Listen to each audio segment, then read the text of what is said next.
우치무라는 평범한 회사원이었어요. 매일 아침 출근길에 머리를 숙이고 일에 몰두하지만 삶은 좀처럼 그의 바람대로 흘러가지 않았죠. 그러던 어느 날 길을 걷던 중 갑자기 한 아주머니에게 부딪혀 쓰러지고 말았어요. 마치 운명이 그를 조롱하는 듯. 그런데 이야기는 거기서 끝나지 않았습니다. 죽은 줄 알았던 그가 어둠의 군주에게 소환되어 다른 세계에서 일하게 되다니 이게 무슨 운명의 장난일까요?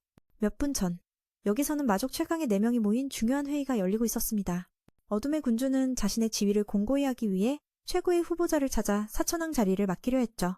그중 한 명은 폭염전신 만더, 강철 수호자 제놈, 그리고 마지막으로 바람마법사 엑스핏. 이들은 모두 강력한 군단을 이끄는 핵심 멤버들이었는데 그 완벽한 조합의 한 가지 중요한 퍼즐 조각, 바로 우치무라라는 이계 출신 인간이 필요했습니다. 이제부터 우치무라는 사천왕 중 물의 원소를 다스리는 해외 원직이라는 칭호를 받고 어둠의 군단의 일원이 됩니다. 방금 전까지 죽음의 문턱에 있었던 그에게 이건 또 다른 시련이었죠. 졸업 후부터 지금까지 우치무라는 쉼없이 일하며 돈 벌기에 매달렸어요. 하지만 현실은 그리 녹록지 않았죠. 주변 동료들은 계속 승진하는데 그는 그 자리에서 좀처럼 벗어나지 못했습니다. 착하고 성실한 성격이 오히려 그를 이용당하는 빌미가 되었죠. 그런데 어느 날 갑작스럽게 해외 발령 통보를 받게 됩니다. 안 가면 그만두라는 협박 섞인 말과 함께요.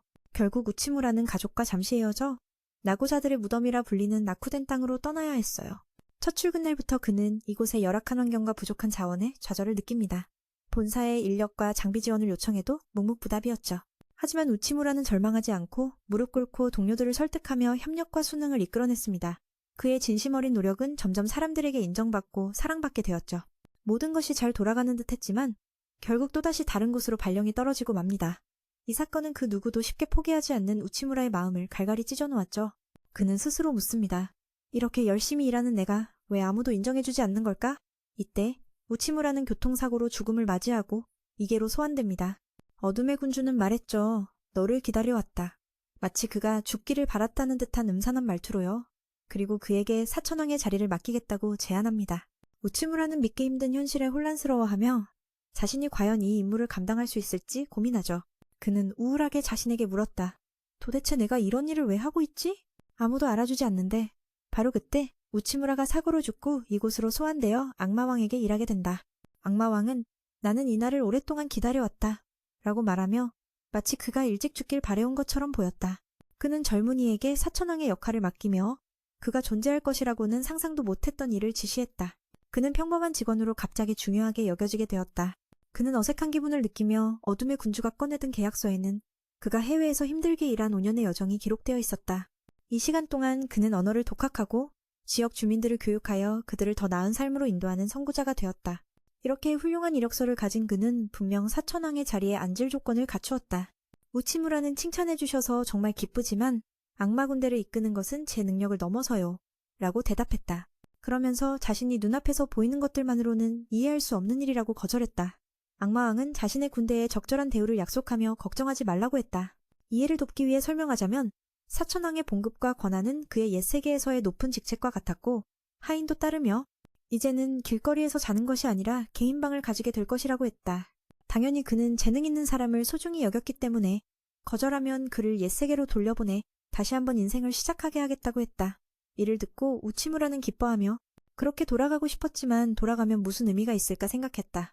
그곳의 생활은 너무 경쟁적이었고 불투명했기 때문이다. 그는 동료와 상사에게 이용당했던 그 장면이 떠올라 마음이 아팠다. 그는 자신을 가볍게 비웃으며 나는 존중받지 못하는 사람이라서 그들의 기대를 충족하지 못할까 두렵다고 말했다. 조직에 도움이 되지 않는다면 그냥 쓰레기일 뿐이다 라고 말하며 악마왕은 그의 생각을 바꾸어 주었다. 그는 어리석은 사람들의 헛소리에 귀 기울이지 말라고 했지. 마왕은 우치무라를 계속 지켜봤기에 눈앞의 것만 중시하는 어리석은 자들을 잘 알고 있었어. 하지만 우치무라는 그런 사람이 아니야. 이 군주는 매우 특별해. 한눈에 봐도 알 수 있지? 만약 우치무라가 마족을 위해 일한다면 마족은 번영할 거라고 약속했어.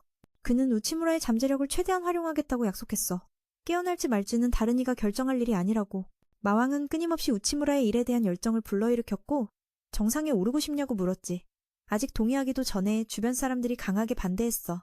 만더는 약한 자가 우리와 같은 테이블에 앉을 수 없다 했고 2명의 다른 멤버도 마찬가지였지. 결국 암흑군주는 세 사람이 우치무라의 능력을 직접 보고 사천왕 임명 여부를 결정하기 위해 시험을 내기로 했어. 그녀는 동의했고 그래서 본격적인 공격이 시작됐어. 이곳 사람들은 이계인의 특별한 능력을 의심했지. 이 공격에 우치무라는 크게 놀랐어. 다행히 마왕이 막아주지 않았다면 그건 두 번째 죽음이었을 거야. 용소녀는 왜 막았냐고 물었는데 그는 너무 겁에 질려 쓰러져 있었으니 싸움은 무의미하다고 했지. 그녀의 단점은 쉽게 흥분해 이성적인 판단을 못하는 거야. 시험이라고 했지. 싸우라고 한 게 아니라고. 알고 보니 우치무라는 아무런 능력도 없었어. 이 점이 제넨노와 XPC를 더욱 혼란스럽게 만들었지. 마왕이 마족 내 수많은 인재 중에 우치무라를 선택한 이유는 무엇일까? 게다가 마족과 아인족 간 내부 갈등도 심각해. 인간이 끼면 분명 잡아먹힐 위험이 있었어. 내부 분열 문제를 해결할 수 있는 자로서 암흑군주는 그를 소환했던 거야. 우치무라는 마족을 그 어느 때보다 단결시킬 사람이지. 그 후 우치무라는 정신을 차리고 농담했어. 내가 방금 그 발길질을 막을 수 없었어.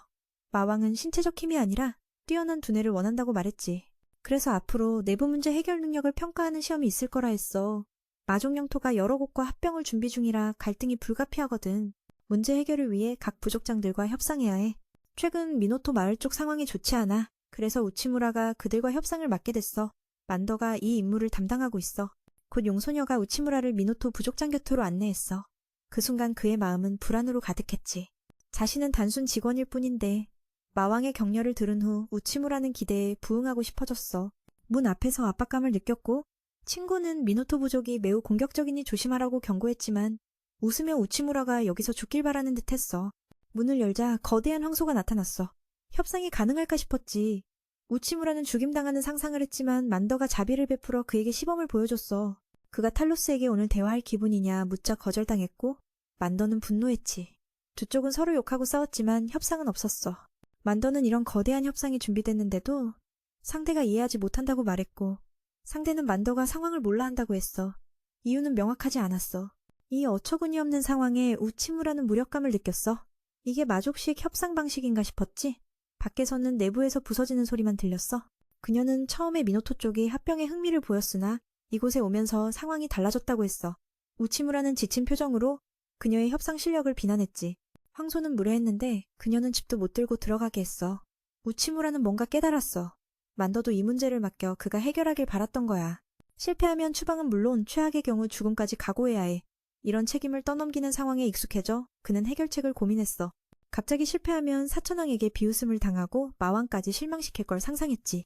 그때 마음은 옛 회사 시절로 돌아갔어. 비슷한 상황에서 상대가 협력을 거부해 이해할 수 없었지. 뜻밖의 일이 일어났어. 양측이 계속 대화했을 때. 한편 만더는 마왕에게 상황을 보고하며 우치무라가 아무것도 못할 거라 확신했지만 마왕은 오히려 그의 활약을 기대하고 있었어. 잠시 후 친구가 우치무라가 진지하게 탈로스와 대화하려 한다고 물었지. 그녀는 포기하라 했지만 우치무라는 포기란 단어가 사전에 없고 지금은 결론 내리기 이르다고 했어. 협상에서는 외모보다 인내가 중요하고 상대를 이해하며 신뢰를 쌓는 게 핵심이란 걸 말했지. 이해되자 만더는 그가 처음 왔을 때보다 두려움이 사라졌음을 깨달았어. 다음날 그녀가 찾아갔을 때 방안은 엉망이었어. 그녀는 우치무라가 협상에 실패해 탈로스와 싸움을 벌인 줄 상상했지만 사실은 아니었어. 그는 기쁜 얼굴로 돌아왔고 어질러 놓았다고 꾸중만 들었지. 마왕의 성에서 황소는 합병 협상을 진행 중이었고 용소녀는 단 하룻밤 만에 미노토와 협상에 성공한 걸 믿지 못했어. 그 전까지는 매우 힘들었는데 결과가 없었거든. 무슨 일을 했냐고 묻자 그는 적을 알고 나를 알면 100번 싸워도 위태롭지 않다고 했어. 그는 두 부족장의 악수를 보며 처음 이야기를 다시 설명했지. 만더는 황소가 타협을 거부한 줄 알았지만 사실은 전과 비슷한 상황이라 생각했어. 양측의 인식 차이가 문제였던 거야.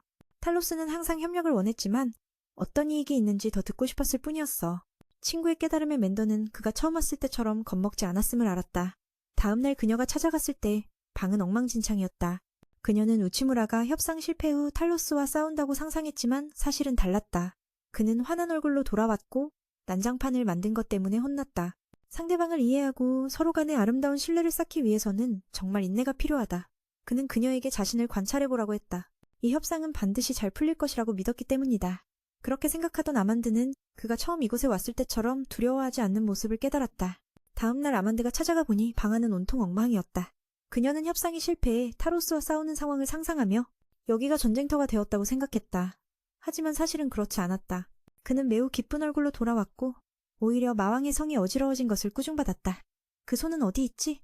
라고 물었더니 그는 합병 협상을 하고 있다고 답했다. 그녀는 믿을 수 없었다. 하룻밤 만에 그가 성공적인 협상을 할 수 있었던 것이라니. 자신은 그렇게 힘들게 노력했지만 결과를 얻지 못했기 때문이다. 그래서 그녀는 그가 무엇을 했는지 물어보았다. 그는 상대방을 알고 내가 어떤 사람인지 아는 것이 백전백승의 비결이다. 라고 대답했다. 그들은 두 지도자가 서로 손을 흔들며 처음 사건을 설명하고 있었다. 맨더는 타로스가 협상에 거부한 줄 알았지만 사실 그는 협력을 원했을 뿐이다. 그는 단지 더 많은 이익을 듣고 싶었던 것이다. 또한 땅에서 자는 것은 오랜 습관이기 때문에 약간의 짚이 필요했다. 이것은 미노타우르의 예의이며 몸을 편안하게 하기 위한 것이기도 했다. 그런데 그녀가 다른 사람의 짚을 빼앗아 가버렸으니 그래서 항상 개처럼 혼나는 것이었다. 아만드는 상대방의 마음을 완전히 이해하지 못했음을 깨달았다. 반대로 타로스도 마찬가지였다. 그래서 모든 것이 설명되자 서로 화해하게 되었고 이후에는 자연스럽게 웃으며 지냈습니다. 모든 것은 우치무라 덕분이었습니다. 그래서 그의 친구도 그에게 감사의 말을 전했죠. 그는 기쁜 태도를 유지하며 앞으로도 그의 도움을 받고 싶다고 했습니다. 이것은 마왕님과의 소통에서 최소한의 예의였습니다. 그 후 그는 드래곤에게 중요한 메인의 중요성을 이해했는지 조용히 물었습니다. 우치무라의 특별한 능력에 대해 말이죠. 우치무라의 특별한 능력은 악마족이 이해할 수 없는 문제를 해결하는 것이다. 주군은 청년을 칭찬하며 새 사천왕인 만더를 환영했다. 이때 아무도 반대하지 않고 권력 이양 의식이 시작된다. 우치무라는 신분을 상징하는 귀중한 팔찌를 받았다. 여기서 그는 자유롭게 원하는 일을 하며 누구의 방해도 받지 않는다. 마왕님도 그를 믿는다. 그 덕분에 맨은 행복했다. 상사에게 인정받은 게 처음이라서 동료도 손을 내밀어 부딪히며 애정을 표현했다. 부끄러운 얼굴까지 지어 보이니 우치무라는 어찌할 바를 몰랐다. 앞으로 둘은 함께 마왕국을 강하게 만들 것이다. 마왕님의 소망대로. 며칠 후 우치무라는 이 세계 생활에 익숙해졌다. 여기는 여러 면에서 다르지만 개인 사무실도 있다. 맨은 사천왕이 마왕 다음 가는 존재임을 알게 되었다. 계급 체계가 매우 엄격하다. 불안했지만 주군에게 중시받으니 무조건 보답해야겠다고 마음먹었다. 기운이 조금 오르려던 찰나 악마떼가 갑자기 나타나 겁에 질렸다. 이후 다른 사천왕을 찾아 인사하러 갔다. 첫 번째는 크시프트의 방이었다. 키 크고 아름다운 그녀는 맨이 새로 임명된 걸 듣고 바로 주인 부재로 곧 오지 말라며 거절했다. 쫓겨난 셈이다. 우치무라는 포기하지 않았다. 사업에서 실패는 성공의 어머니라며 걱정할 필요 없다며 바로 아만드에게 달려가 동료를 불렀다. 오늘 마왕님이 부탁할 일이 있다고 했다. 맨은 기쁜 마음으로 갔다. 이번 임무는 악마 부족과의 협상과 관련됐다. 그 부족은 새롭게 떠오르는 세력이다. 오래되지 않아 강대국과 맞서려면 주변 모든 종족의 협력이 필요하다. 특히 악마 중에서 그 부족은 큰 영향력을 지녔다. 군사력도 그들 군대와 맞먹고 주변 부족의 지도자이기도 하다. 따라서 그쪽의 동의를 얻으면 마왕군은 두려울 게 없다. 하지만 그 부족이 너무 많은 군대를 거느려 큰 위협이 되기도 한다. 동맹이면 괜찮지만 적대하면 골치 아프다. 마왕님 말로는 우치무라. 세계에서는 이를 경쟁사 합병 협상이라 부른다. 임무 규모와 난이도 때문에 지금까지 적합한 사람을 찾지 못했다. 하지만 지금 그 모든 걸 아는 사람이 여기 있으니 맨에게 부탁한 것이다. 동시에 그가 정신력을 보강받을 수 있다고 확신했다. 맨은 흔쾌히 동의했고 친구도 그를 호의하길 받아들였다. 인간을 악마 영역에 들이는 건 언제 죽을지 몰라서 더욱 조심해야 하니까. 사실 그녀는 더 배우고 싶어 했고 사랑도 하고 있었기에 그가 위험에 처하는 걸 절대 그냥 둘 수 없었다. 사천왕이라는 명목 아래 그들은 함께 힘을 합치기로 다짐했다. 갑자기 그가 나머지 천왕, 즉 지겨노이 게놈을 만나러 가고 싶다는 걸 기억해냈다. 기록에 따르면 그 아이는 악인족 군단을 이끄는 책임자였다. 악인족도 범주에 속하니 그녀가 그를 데려가 물어보는 게 합리적이었다. 아만드는 그 여자를 별로 좋아하지 않았다. 알고 보니 그녀는 마차 준비를 핑계로 다른 곳으로 가려 했다. 맨은 그런 모습이 나쁘지 않다고 생각했다. 시간도 절약되고 그녀는 불만 가득한 얼굴을 하며 그에게 빨리 물어보라 재촉했다. 그때 악인족 군대가 체계적으로 훈련받는 모습을 보고 모두 개놈의 군사 운용 능력에 감탄했다. 훈련 후 그녀는 평가를 내리며 병사들을 칭찬했고 그 덕분에 사기가 하늘을 찌를 듯 높아졌다. 꽤 운이 좋았다. 그 아이가 좀 더 순해졌을 때 신피트가 먼저 다가가 인사했다. 그는 자신이 인사하러 왔다고 말하며 겸사겸사 악인족에 대한 정보를 더 알고 싶었다. 그녀는 상대가 악귀라는 걸 알아차리고 첫 충고를 건넸다. 그쪽 족장은 힘과 지략 모두 뛰어나 누구에게도 뒤지지 않는다고. 이 부분은 그가 직접 가서 확인할 수 있을 거라 했다. 더 중요한 건 그가 바로 떠나야 한다는 점이었다. 그가 바로 떠나자고 하자 맨은 그 용맹한 드래곤 친구가 화가 난 걸 눈치챘다. MH가 뒤돌아보며 너무 거칠게 굴자 그녀는 모두 준비가 끝났으니 출발하자고 전했다. 존은 농담을 던져 그녀를 더욱 화나게 만들었다. 그녀는 욕하고 싶었지만 너무 영리해서 귀를 내리며 듣지 않는 척했다. 우치무라는 그들의 모습을 보고 어쩔 줄 몰랐다. 얼마 후 그들은 족장을 만나러 갔으나 완전히 무시당했다. 몇 시간이나 밖에서 기다리게 된 맨더는 화가 났고 얼마나 더 기다려야 하는지 물었다. 경비병은 족장이 허락할 때까지 절대 들어갈 수 없다고 했다. 설령 천황이라도 무시당하는 듯한 태도였다. 드래곤 여성은 참지 못하고 분노를 터뜨렸다. 이를 보고 젊은이는 인내심을 가지라 조언했다. 경험상 경쟁 상대와 협상은 매우 어렵다며 하자마자 몸싸움부터 벌이는 건 옳지 않다고 말했다. 그녀는 그 말을 듣기 싫어했다. 왜냐면 그건 마왕군대를 무시하는 것과 같았기 때문이다. 그때 작은 아이가 초대받아 들어갔다.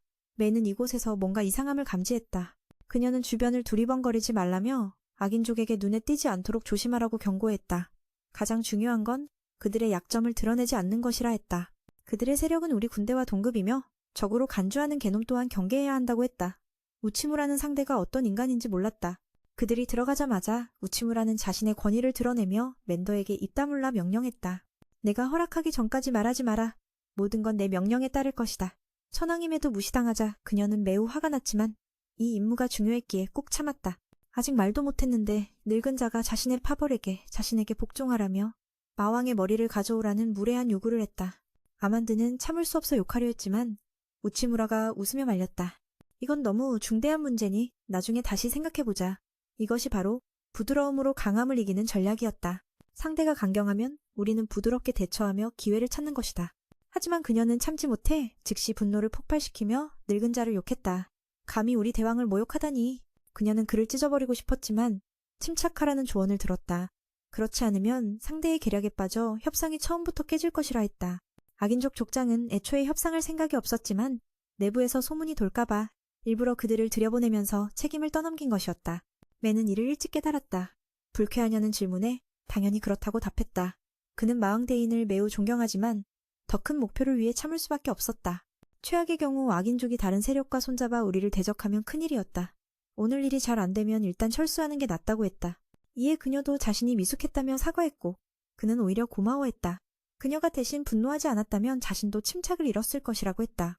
그때 갑자기 그 소녀가 다가와 자신이 족장의 딸 올레라고 소개했다. 아만드는 놀랐지만 매는 그녀가 원하는 게 무엇인지 물었다. 뜻밖에도 그녀는 왕위를 뒤엎어달라고 부탁했다. 두 사람은 어리둥절했다. 올레는 그들을 성의 식량 창고로 안내했다. 현재 악인족이 재정난에 시달리고 있음을 솔직히 털어놓았다. 사실 우치무라는 들어오면서 이미 알고 있었다. 외부 군인들이 낡은 갑옷을 입고 성은 어둡고 활기가 없었으니까 마치 대기업이 추락하는 모습 같았다. 원인은 한 사람이 모든 걸 관리해서 무너지면 다시 일으키기 어렵다는 점이었다. 올레는 맨의 말이 맞다며 지금 이곳을 구하려면 마왕 군대의 도움이 필요하다고 했다. 하지만 아버지는 완고에 듣지 않으며 무엇보다도 병들어 예전처럼 이끌 수 없다고 했다. 겉으로는 강해 보여도 실은 나이가 많이 들었다. 만약 그가 갑자기 죽으면 모든 게 혼란에 빠질 것이다. 이를 막으려 올레는 협력을 제안했다. 우치무라는 여기서 상황을 이해했지만 성급한 행동을 경계하며 그녀에게 방금 이야기를 아무에게도 말하지 말라고 충고했다. 이용당할 수 있기 때문이었다. 족장 딸이라는 위치 때문에 더 조심해야 했다. 그녀는 그가 좋은 사람이라며 칭찬하고 자신은 맨을 믿기에 이곳으로 불렀다고 했다. 그리고 조심스럽게 그의 손을 잡고 청혼했다. 우치무라가 족장이 된다면 모든 문제가 해결될 거예요. 맨은 너무 놀랐고 맨더는 질투심에 불타올랐다. 그 이야기는 너무 갑작스러웠다. 하지만 올레는 듣지 않고 계속 밀어붙여 결국 청년은 눕혀져 결혼 준비를 당했다. 그 순간 아만드가 막아서며 침착함을 유지하며 내일 다시 논의하자고 했다. 다음 날 우치무라는 이번 사건 때문에 머리가 아팠다. 족장은 협상에 부정적이고 딸은 비현실적인 방향으로 나아갔다. 그는 다시 자신의 내면 세계로 들어가 해결책을 찾았다. 익숙한 식당에서 주인과 아만드가 사자와 침팬지가 누가 더 강한지 논쟁 중이었다. 각자 의견이 달랐지만 사자는 자신만의 큰 자존심이 있어 다른 동물과 완전히 달랐다는 말이 그의 마음을 열었다. 그는 즉시 그녀를 불러 협상 방안을 생각해냈다고 알렸다. 아만드는 기뻐하며 달려갔다. 이번엔 어제의 늙은 자를 만나러 가는 줄 알았는데 매는 우리는 다른 곳으로 간다. 가는 길에 동료들에게 이야기할 거니까 천천히 가자고 했다. 약 일주일 후 그들은 족장에게 호출받았다. 그는 화가 차올라 왜 동맹족들은 지원받는데 자신들은 지원받지 못하냐고 물었다. 알고 보니 일주일 전 우치무라가 올레와 함께 주변 부족들을 우리 편으로 끌어들인 것이었다. 모두가 궁핍한 상태라 협상하기 쉬웠고 족장딸이 앞장서 도와준 덕분이었다. 그녀가 결혼 제안을 하려던 찰나 아만드가 이를 막았습니다. 그녀는 여전히 침착함을 유지하려고 했고 다음 날에 대해 다시 논의할 것을 요청했습니다. 우치무라는 이번 사건 때문에 꽤 골머리를 앓고 있었고 족장은 협상에 응하지 않으려 했으며 그에 따른 현실과 동떨어진 방향으로 나아가고 있었습니다. 이때 그는 내면의 세계로 들어가 해결책을 찾으려 했고 여전히 지난번과 같은 익숙한 식당에서 그와 아만드가 사자와 원숭이 중 누가 더 강한지에 대한 논쟁을 벌였습니다. 각자 다른 의견을 내세우며 사자는 다른 동물들과는 확연히 다른 자부심을 가지고 있었습니다.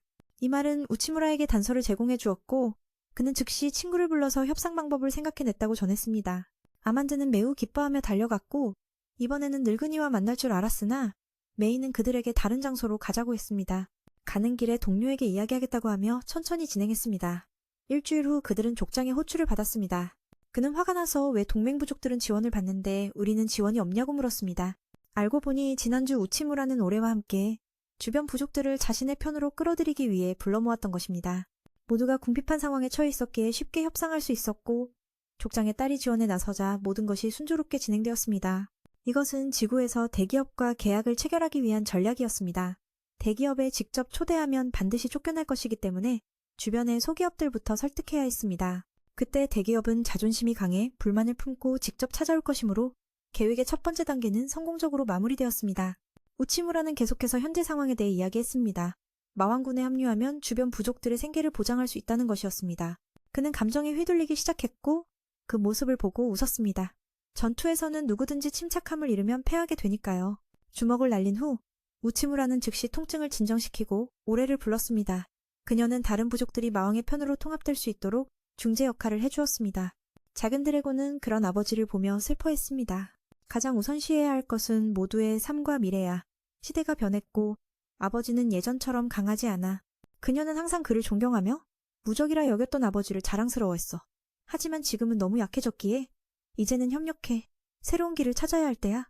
우치무라는 덧붙여 말했다. 합병할 필요는 없고 동맹관계를 맺으면 체면도 지킬 수 있다고. 누구 밑에 들어가든 그는 여전히 용맹한 사자일 뿐이라고. 족장은 생각할 시간이 필요하다 했지만 실제로는 자신의 약함을 숨기고 있었어. 이 사건은 성공적으로 마무리되어 모두가 기뻐했지.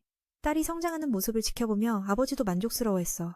며칠 후 맨더가 상대편이 협상을 수락했다는 소식을 전했어. 현재 그는 재난과 마주하고 있었어. 마왕님이 해외 직원들에게 부하를 찾으려 허락했지만 누구를 선택해야 할지 모르는 상황이야. 드래곤 소녀는 그냥 아무나 골라도 된다고 했지. 그는 그녀와 일하는 걸 좋아한다고 말해. 그녀를 기쁘게 만들었어. 마치 고백 같았지. 우치무라가 결혼하자는 건가? 혼자 상상에 빠져 있을 때 올해가 다가와 인사하며 우정의 증거로 족장이 그녀를 위해 사람을 보냈다고 했어.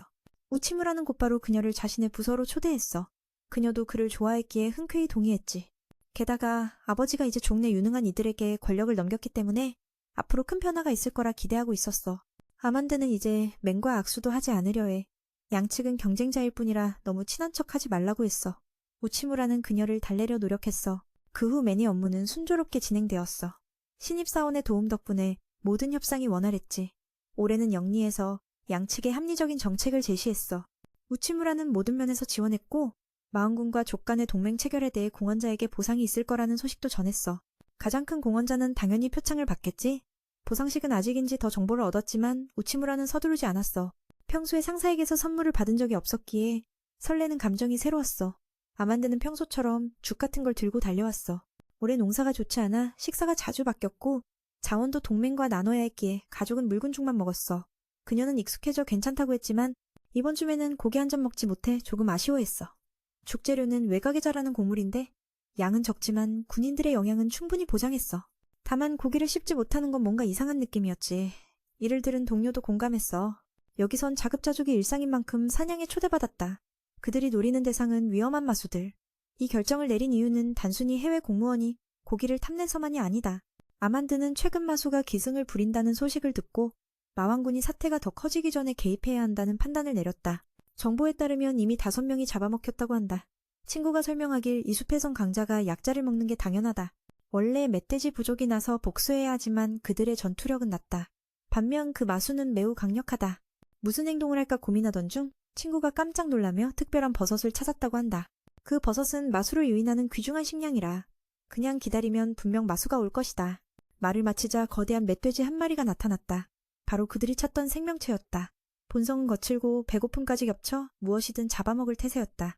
아만드는 친구에게 숨을 곳을 찾으라 지시하고 자신이 나머지 일을 맡기로 했다. 친구는 뛰어올라 그 괴물의 머리를 강력한 발차기로 내리찍었다. 정말 강력했다. 하지만 멧돼지는 전혀 상처를 입지 않았다. 이 멧돼지는 단지 두 차원으로만 움직일 수 있어 높은 곳에서 뛰어내려 공격하는 게 최선이었다. 멧돼지는 분노에 찬 채 돌멩이를 물어던졌다. 체력면에서 이 멧돼지는 재앙 그 자체였다. 사천왕 중 한 명에게 그런 공격을 받았음에도 끈질기게 버티고 있었다. 아만드는 이해할 수 없었다. 싸울 것을 알면서도 왜 친구는 무기를 가져오지 않았을까? 몸집이 코끼리 몇 배인 멧돼지와 맨손으로 맞선다는 건 어리석었다. 피해도 컸지만 결정타가 없었다. 일반적으로 생각하면 아만드가 불리했다. 멧돼지는 거칠 뿐 아니라 매우 위험한 송곳니를 무기로 갖추고 있었다. 한번 물리면 평생 아플 정도였다. 우치무라는 친구가 매우 강하다 느꼈지만 불안함도 감출 수 없었다. 이런 식으로는 결과가 없을 것 같아 진지해졌다. 사실 아만드는 스스로 몸을 강화할 수 있어 무기가 없어도 싸울 수 있었지만 그 싸움 방식은 시간이 걸려 자주 쓰지 않는다. 친구는 회피하지 않고 마수가 전력으로 찌르도록 내버려뒀다. 단 한 손으로 밟고 동시에 멧돼지를 들어올려 피해를 최소화했다. 그래야 고기가 상하지 않으니까. 친구는 멧돼지 몸을 꺾어버렸고 아만드는 그 힘과 마법이 마인이라는 걸 깨달았다. 이 장면을 본 그는 갑자기 고기를 먹고 싶지 않아졌다. 그 커플은 멧돼지를 멧돼지 부족마을로 데려갔다. 마을 사람들은 매우 고마워했는데 계속 놔뒀다면 더 많은 피해가 났을 것이다. 아만드는 고기를 얻은 기회에 모두를 불러 모아 잔치를 벌였다. 해외 공무원은 뭔가 이상하다고 느꼈다. 그들도 돼지 아닌가? 어떻게 감히 고기를 먹을 수 있지? 정말 대단했다. 커플은 가장 맛있는 부위를 받았고 아만드가 요리까지 한다니 우치무라는 놀라워했다. 아만드는 자신을 사천왕이라 자랑하며 동료에게도 요리를 해주겠다고 했다. 그가 기대했지만 친구는 폭발 마법으로 고기를 한순간에 숯덩이로 바꿔버렸다. 우치무라는 한동안 멍해졌다. 그 검은 괴상한 걸 먹을 수 있냐고 묻자 친구는 웃으며 맛보라 했다. 원치 않았지만 먹어보니 정말 평생 잊지 못할 맛이었다. 다시는 먹고 싶지 않을 정도로 끔찍했다. 아만드는 자신이 만든 음식이라며 공격받자 충격을 받았다. 문화 충격이란 이런 거구나. 결국 직접 요리를 하기로 했다. 여긴 너무 가난해서 마을의 공용부엌 하나뿐이고 소금도 귀한 자원이다. 문제를 깨닫고 그는 아주 조금만 요청했다. 좋은 음식을 만들어 마을 사람들에게 대접하겠다고 약속했다. 곧 거대한 멧돼지 구이와 버섯 스튜가 완성됐다. 단순하지만 맛은 정말 환상적이었다. 친구가 한 입 먹고 마치 천국에 온 듯 놀라워했다. 다른 사람들도 칭찬을 아끼지 않았다. 평소 구워 먹어도 이런 맛을 낼 수 없었다고 했다. 우치무라는 비법을 알려줬다. 고기를 충분히 담가 핏물을 제거하고 약한 불로 구워 거칠하지 않게 하면서 기름이 잘 빠지도록 하는 게 핵심이었다. 또 다양한 요리법도 가르쳐 모두가 기뻐했다. 아만드는 사천왕이 요리 강습을 하다니 자존심 상한다며 불만이었다. 우치무라는 오히려 깨우쳤다. 사람들이 먹는 방식을 보면 그 문명의 부유함을 알 수 있다고 했다. 마왕군은 지금 성장 중이라 부족한 점이 많다. 그가 한 일은 당연했다. 만약 매일 고기를 먹는다면 자연스럽게 맛있게 요리할 방법도 찾아낼 것이다. 하지만 지금은 너무 가난해서 그런 지식이 부족하다. 인정하기 싫지만 우치무라 말이 맞았다. 여기와 다른 강대국을 비교하면 이곳은 모기 같은 존재일 뿐이다. 모두가 먹을 거 찾기 힘들어 사천왕 같은 존재가 더 노력해야 한다. 커플은 기운을 내며 우치무라의 통찰을 칭찬했다. 식사를 마치고 돌아갔는데 친구는 빗마법을 쓸 줄 알아서 마수가 근처에 얼씬도 하지 않았다. 그녀는 만물의 지혜를 갖고 있어 마법을 쓸 수 있지만 아인모레는 전혀 못한다. 그래서 개놈이 이끄는 군대는 매일 전투력을 키우는 훈련에 집중한다. 우치무라는 역에서 엑스핏이 무엇인지 물었는데 친구는 모르겠다고 했다. 그러나 그녀도 아만드처럼 마이님이 분명했다. 같은 사천왕이지만 그녀는 매우 당당했다. 회의에도 한 번도 참석하지 않고 멀리서만 말한다. 그들은 그렇게 기분이 좋아졌고 메이는 정말로 통찰력이 있음을 칭찬했습니다. 식사를 마치고 그들은 바로 돌아갔습니다. 그녀의 친구들에게는 빛을 창조하는 마법을 쓸 수 있었고 그 덕분에 짐승들이 그녀에게 접근하지 못했습니다. 그녀는 만물의 지혜를 소유하고 있었기에 그런 마법을 사용할 수 있었고 반면 아인들은 전혀 할 수 없었습니다. 그래서 제노믹의 군대는 전투 능력 향상에 집중하게 되었습니다. 그는 엑스피티의 어떤 종류인지 물었습니다. 만더는 잘 모르겠다고 했지만 그녀가 마법을 사용할 수 있는 것이 확실히 마인이라는 것이었습니다. 그들 모두가 사신의 사자로서 함께 있었지만 그녀는 회의에 단 한 번도 참석하지 않고 멀리서 대화만 했습니다. 그들은 걷고 있으면서 대화를 나누었고 마법을 사용하는 모습이 조금 불편하게 느껴졌습니다. 그는 처음에 돼지와 싸울 때의 사건을 언급했습니다. 그때 그는 치명적인 피해를 줄 수 있는 무기를 가지고 오지 않았던 것이 원인이었습니다. 그녀가 변신 마법을 사용할 수는 있지만 그 또한 상당한 시간이 소요되었습니다. 그래서 그는 다음에는 처음부터 무기를 준비하는 것이 좋겠다고 조언했습니다. 음식도 마법에 의존하지 않으면 태워지는 일은 없을 것입니다. 심지어 의상도 마찬가지였습니다. 우치무라는 그녀가 만반의 준비를 한다면 훨씬 강해질 것이라고 생각했습니다. 그의 말은 그녀의 자존심에 상처를 주었고 그녀는 화가 나서 그가 맞을 수 있다고 했지만 자신에게는 모욕이라고 생각했습니다. 결국 그는 숲에 혼자 남겨져 돌아가야 했습니다. 그녀는 그의 말을 들으면서 그가 옳다고 인정했지만 자신에게는 모욕으로 느껴졌습니다. 결과적으로 그는 숲에서 혼자 돌아가야 했고 아니면 내일 그녀를 호위하기 위해 돼지 부족으로 돌아가야 했습니다. 그녀는 우치무라를 믿었지만 지금은 배신당한 기분이 들었습니다. 외부 세계에서 온 사람의 사고방식은 그들 마인에게 적용될 수 없다고 생각했습니다. 이 사건 때문에 다음날 마왕이 그를 호출하여 문제를 해결하라고 지시했습니다. 우치무라는 슬픈 마음으로 사전 요청을 했고 자신의 동료들에게 긴장을 풀라고 조언했습니다. 이야기가 더해지면서 마왕은 우치무라에게 드래곤, 소녀와의 오해를 해소하라고 직접 명령했습니다. 이 일은 단순한 말의 문제가 아니라 많은 다른 것들과 관련이 있었습니다. 그는 그것이 우치무라에게 첫 번째 교훈이 될 것이라는 것을 이해해야 했습니다. 우치무라는 왜 그녀가 처음에 화가 났는지 이해하지 못했습니다. 처음 이곳에 왔을 때 그는 마인들이 지식인이고 아인들은 야생적일 것이라고 생각했습니다. 그러나 모든 것이 그가 상상했던 것과는 완전히 달랐습니다. 여기서 마인들은 신체를 자랑하는 것을 좋아했고 아인들은 책을 읽기 위해 안경을 썼습니다. 정말로 예기치 못한 일이었습니다. 그는 이 두 가지 사실을 토대로 여자친구가 어제 그런 말을 한 이유를 유추했다. 책을 읽고 알게 된 것은 마인이 강할수록 몸이 아름답고 몸을 많이 단련할수록 마력이 높아진다는 사실이었다. 그래서 그들은 왜 그렇게 노출이 심한 옷을 입는지 이해가 갔다. 마치 자신의 강함을 남에게 증명하려는 듯이. 어젯밤 그는 아만다에게 몸을 감추고 보호하라고 조언했다. 이건 약하다고 비난하는 게 아니라 그것이 바로 마왕님이 그에게 깨닫게 하고 싶었던 문화 충격이었다. 그는 주군에게 몰래 감사하며 상황을 수습할 방법을 찾았다. 반면 아만다도 매우 속상해하며 맨이 자신을 싫어할까봐 두려워했다. 그녀는 달려가 친구를 안고 조언을 구하며 그 청년이 자신의 몸을 비난했다고 털어놓았다. 맨은 전혀 이해하지 못했다. 그럼에도 그녀는 어제 일을 하나하나 설명해 주었다. 오랜 시간 함께 일하며 이 생명체들의 인간과는 완전히 다른 관점을 알게 된 것이다. 그래서 이번 일은 단순한 오해일 가능성이 컸다. 즉, 그녀의 몸을 비난한 게 아니라는 뜻이다. 우치무라가 여성들이 노출이 심한 옷을 싫어한다고 가정해보자. 혹시 그가 그들을 음란한 여자로 오해한 걸까? 아만다는 고개를 숙이며 자신이 큰 오해를 했다고 생각했다. 그리고 그 남자를 위험한 숲에 버려두었다니 정말 악랄한 짓이었다. 너무 불쌍하다. 비록 라이벌이지만 그녀는 우치무라에게 조언을 건넸다. 그는 전에 그녀에게 실패를 두려워하지 말라고 했고 문제가 생겼을 때는 마음을 편안히 유지하며 해결책을 찾아야 한다고 말한 바 있다. 이 조언을 바탕으로 그녀는 그들의 관계가 계속 유지될 것이라고 확신했다. 한편 우치무라는 과거 일을 떠올리며 자신이 해야 할 일을 깨닫자 곧바로 아만다에게 사과하러 달려갔다. 아만다 역시 깊이 생각하지 않고 속마음을 솔직히 털어놓았다. 두 사람은 마치 오랜 연인이 다시 만난 듯 서로에게 달려가 동시에 마음을 전했다. 우치무라는 아만다의 몸이 아름답다고 칭찬했고 그녀는 자신은 음란한 여자가 아니라 단지 그의 칭찬을 듣고 싶을 뿐이라고 말했다. 서로를 바라보며 무슨 말인지 잘 이해하지 못했지만 그가 자신을 제대로 몰라서 어리석은 조언을 했음을 인정했다. 그가 마인에 대해 더 깊이 공부한 후 그녀는 그의 진심 어린 마음을 용서했다. 반대로 그녀도 자신의 미성숙한 편견과 감정을 조절하지 못하고 그를 위험에 빠뜨린 것에 대해 고개 숙여 사과했다. 우치무라는 그때 상황이 정말 심장이 덜컥 내려앉는 순간이었다고 인정했지만 다행히 아무 일도 없었다고 안도했다. 서로의 잘못을 깨닫고 나서 두 사람의 관계는 이전보다 더 돈독해졌다. 우치무라는 두 사람이 앞으로도 완벽한 콤비가 될 거라 믿었다. 마치 고백하는 듯한 말에 그녀는 얼굴이 붉어졌다. 다음날 아침 그들의 이야기 속에 또 어떤 감동이 펼쳐질지 기대가 된다. 우치무라 덕분에 여러 부족의 우두머리들이 한자리에 모여 마왕군의 규모를 새로운 차원으로 끌어올린다. 마왕은 그를 위해 희귀한 마강석을 선물하지만 우치무라는 모든 공을 혼자서 받기엔 민망해하며 도움을 준 아만드에게 선물을 돌린다. 결국 혼쭐이 나서 당황하는 모습이 참 우스꽝스럽다. 여기선 청혼할 때마다 이런 식으로 진행된다니 그 여자는 당연히 행복했지만 너무 사람들이 많아 시끄러워서 조용한 곳으로 가서 다시 시작하라고 요구받는다. 한편 엑스핏은 우치무라의 능숙한 처신에 감탄하며 칭찬을 아끼지 않는다. 며칠 후 갑자기 마왕에게 호출받은 우치무라는 무슨 잘못을 저질렀나 걱정하며 머리를 조아린다.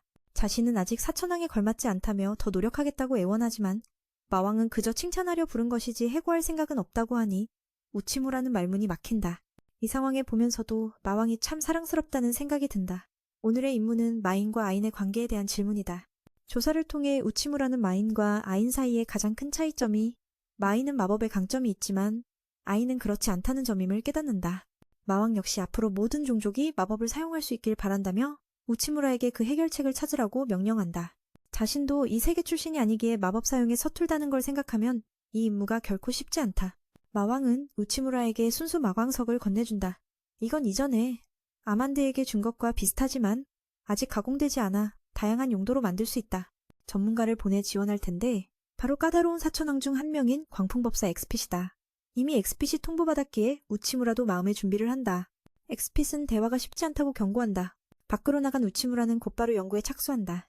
아내는 최근 남편이 마왕과 직접 일하는 모습을 보고 기뻐한다. 전에 받은 기념품도 항상 가지고 다니며 생각만 해도 마음이 설렌다.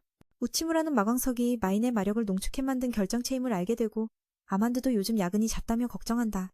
아만드는 마광석에 대해 잘 모르지만 아인이 사용하면 마인처럼 마법을 쓸 수 있으리라 생각한다. 그러나 마력 공급만으로는 부족해. 마법 연구 전문가의 도움이 반드시 필요하다. 우치무라는 엑스핏에게 도움을 요청하기로 결심한다. 문을 두드니 앞서 본 그 여자가 나왔지만 우치무라를 모르는 척하며 주인에게 없다고 거짓말한다. 우치무라는 마왕의 명령을 받고 왔다고 해도 그녀는 계속 주인 부재를 주장한다. 영리한 우치무라는 속지 않고 문을 막고 그녀와 단독으로 대화하겠다고 요구한다.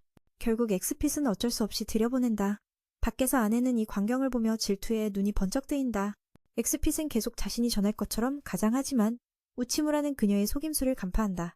우치무라가 그녀가 필요한 인물임을 알게 된 이유는 세 가지다. 첫째, 그녀가 착용한 안경은 위장용이다. 둘째, 조사 결과 마왕군에 벨린다라는 이름은 없다. 마지막으로 마왕이 그녀가 말을 꺼리며 이를 피하려 한다고 알려줬다.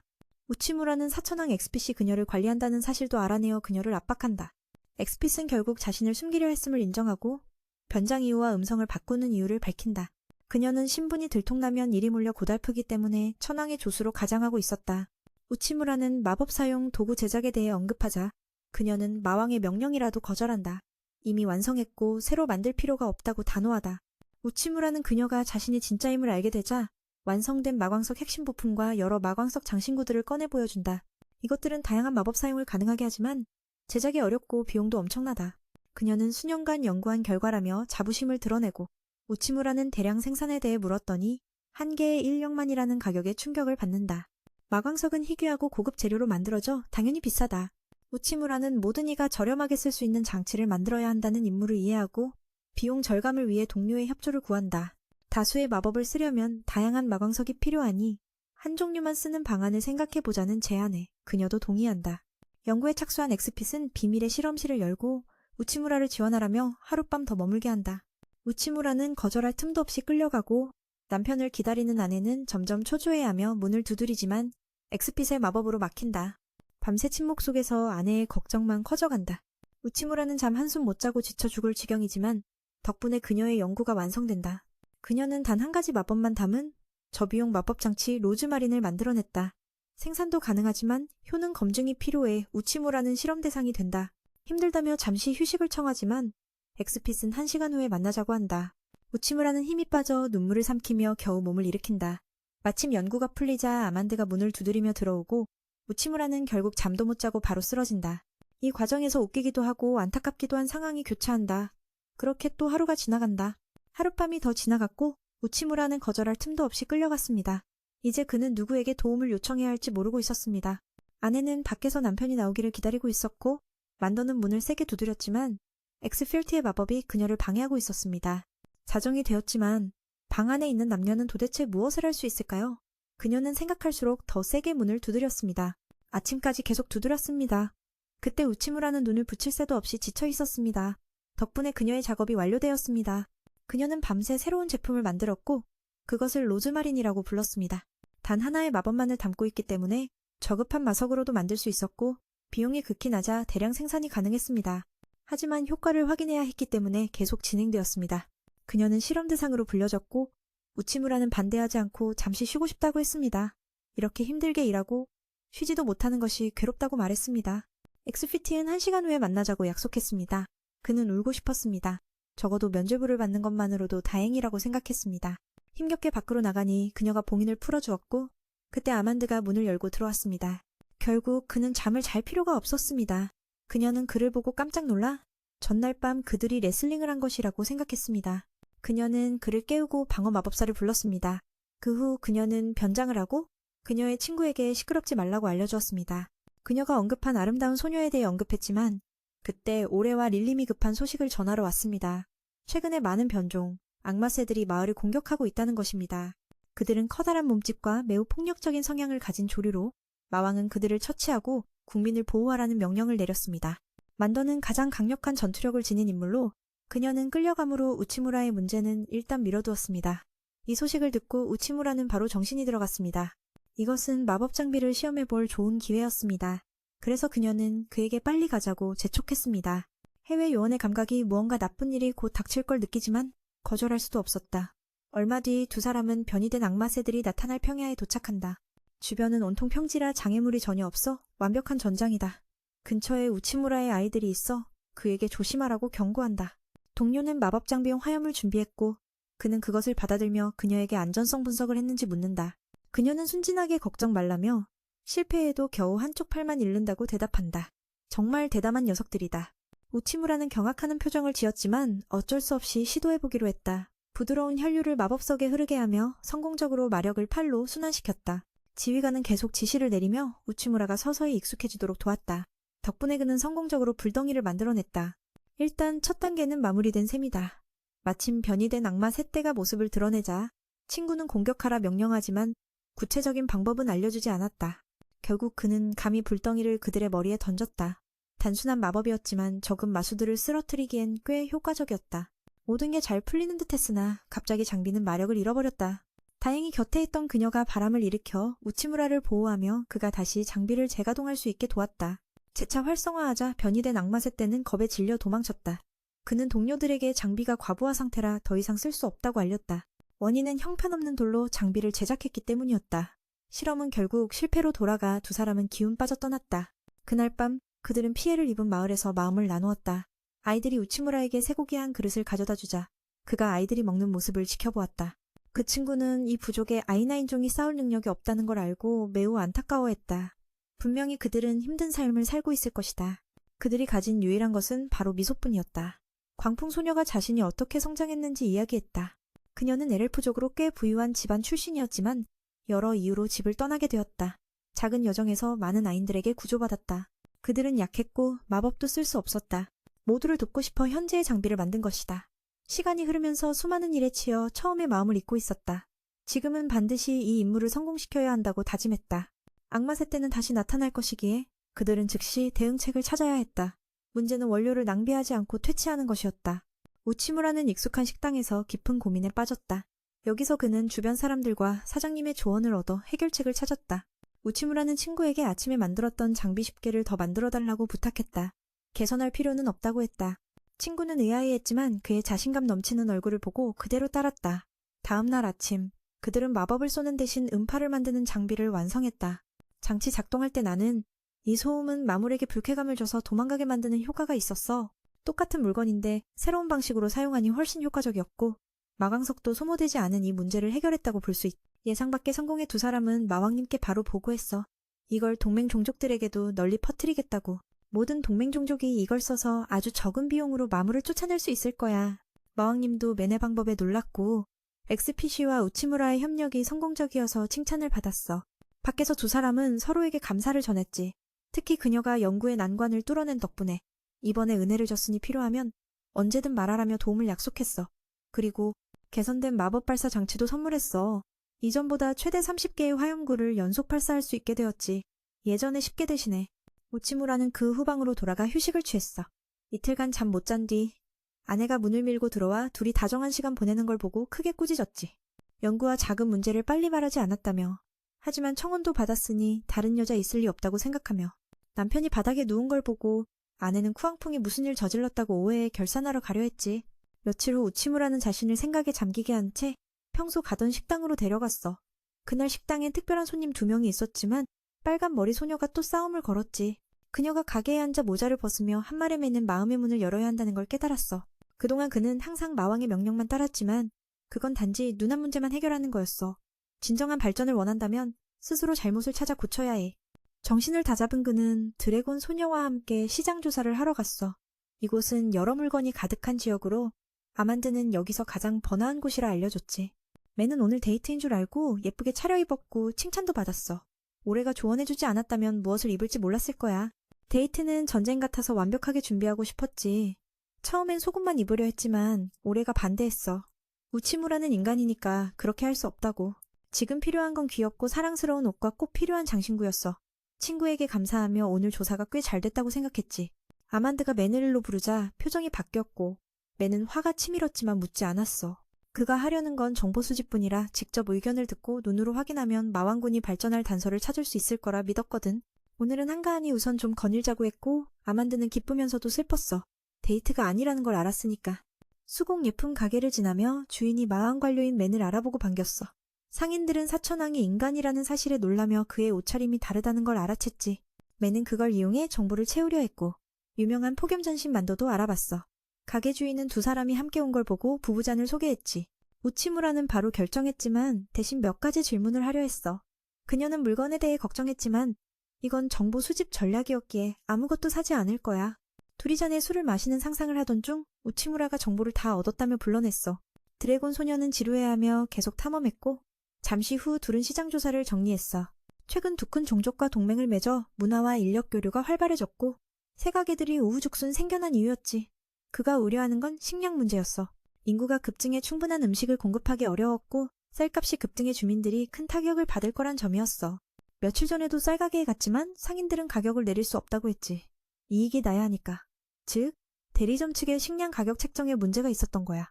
간단히 말해 큰 세력이 주민들로부터 쌀을 사들여 더 많은 수익을 내기 위해 소규모 가게에 비싼 가격으로 넘기고 있었던 거지. 그래서 가게들도 가격을 낮출 수 없었어. 아만드는 대리점들을 혼내주고 싶었지만 맨이 말렸어. 아직 추측일 뿐이라 더 많은 정보가 필요하며 성급한 결론은 금물이라며 맨은 대리점 위에 또 다른 상업 조직이 있다고 알고 있었고 함부로 행동하면 국가적 혼란을 초래할 수 있다고 했어. 아만드는 맨의 말을 듣고 마음을 가라앉혔지. 지금 이 나라는 악인과 마인이 문제일 뿐 아니라 해결하기 어려운 다른 문제도 많았어. 그래서 맨은 하나씩 조심스럽게 답을 찾아야 한다고 생각했어. 오늘 시장 조사는 여기까지? 우치무라는 친구에게 어디 가고 싶은지 물었어. 시간이 많으니까. 아만드는 곧 데이트하러 간다며 얼굴을 붉혔지. 그때 개놈이 나타났어. 전번 일 이후 맨과 아만드가 가까워진 걸 보며 질투한 듯 했어. 개놈이 어디 가냐고 물었고 맨은 오늘이 유료절기라 대답했어. 간단히 말하면 연인들이 예전 풍습대로 선물을 주고받는 날이었지. 아만드는 군대를 이끄니 전사들에게 작은 선물을 줘 사기를 북돋으려 했고 당연히 아만드에게는 아무것도 없었어. 말다툼도 못하고 늙은 부부가 나타나 도움을 청했어. 개놈이 그 가게를 구해달라고. 가엾어 보인 세천왕은 상황을 살펴보러 갔지. 노부부는 이 치무 가게를 수년간 운영했으나 점점 장사가 어려워졌대. 특히 어제 악명 높은 상인이 와서 지금 쌀값이 급등했다며 치무가 싸고 맛있어 잘 팔릴 거라고 대량 주문을 넣었지. 두 부부는 기뻐서 밤새 최선을 다해 만들었지만 아침에 주문은 취소됐어. 이유는 이 빵이 당일에만 쓸 수 있어서라며 장사도 힘든데 이런 일이 생기니 가게가 망할 판이었어. 개놈은 맨에게 문제 해결을 부탁했어. 그는 협상에 능하고 요리에 대한 지식도 있었거든. 우치무라는 상황이 심각해 보였지만 아직 구할 수 있다고 생각했어. 가장 중요한 건 시장 조사 데이터를 잘 활용하는 거였지. 맨은 빵을 맛보고 맛이 나쁘지 않다고 확신했어. 꼭 가게를 살릴 수 있을 거라고. 개놈은 확실히 하려고 다시 물었고 제놈은 친구에게 해결을 부탁했어. 그는 협상도 잘하고 요리에 대해 아는 사람이니까 우치무라는 상황이 심각하지만 구할 수 있을 거라 생각했어. 가장 중요한 건 시장 조사 데이터를 잘 활용하는 거였지. 맨이 빵 맛을 보니 나쁘지 않았다며 반드시 가게를 구할 수 있다고 확신했어. 제놈은 다시 한번 확실히 물었지. 유럽? 찼을던 데린 호. 그는 이미 머릿속에 계획이 있으니 자신감이 넘쳤다. 그 모습을 본 그녀. 아만드는 적이 사라진 것에 안도하며 이야기했다. 사업은 우선 고객층을 정확히 파악하는 게 중요해요. 이 전통과자의 유통기한은 단 하루, 즉 오늘 300개를 모두 팔아야 한다는 의미였다. 반년치 분량을 준비한 상태에서 시작된 도전이었다. 그는 이 과자가 이전 세계의 모치와 닮았다는 걸 깨달았다. 겉모습은 단순하지만 맛은 꽤 괜찮았다.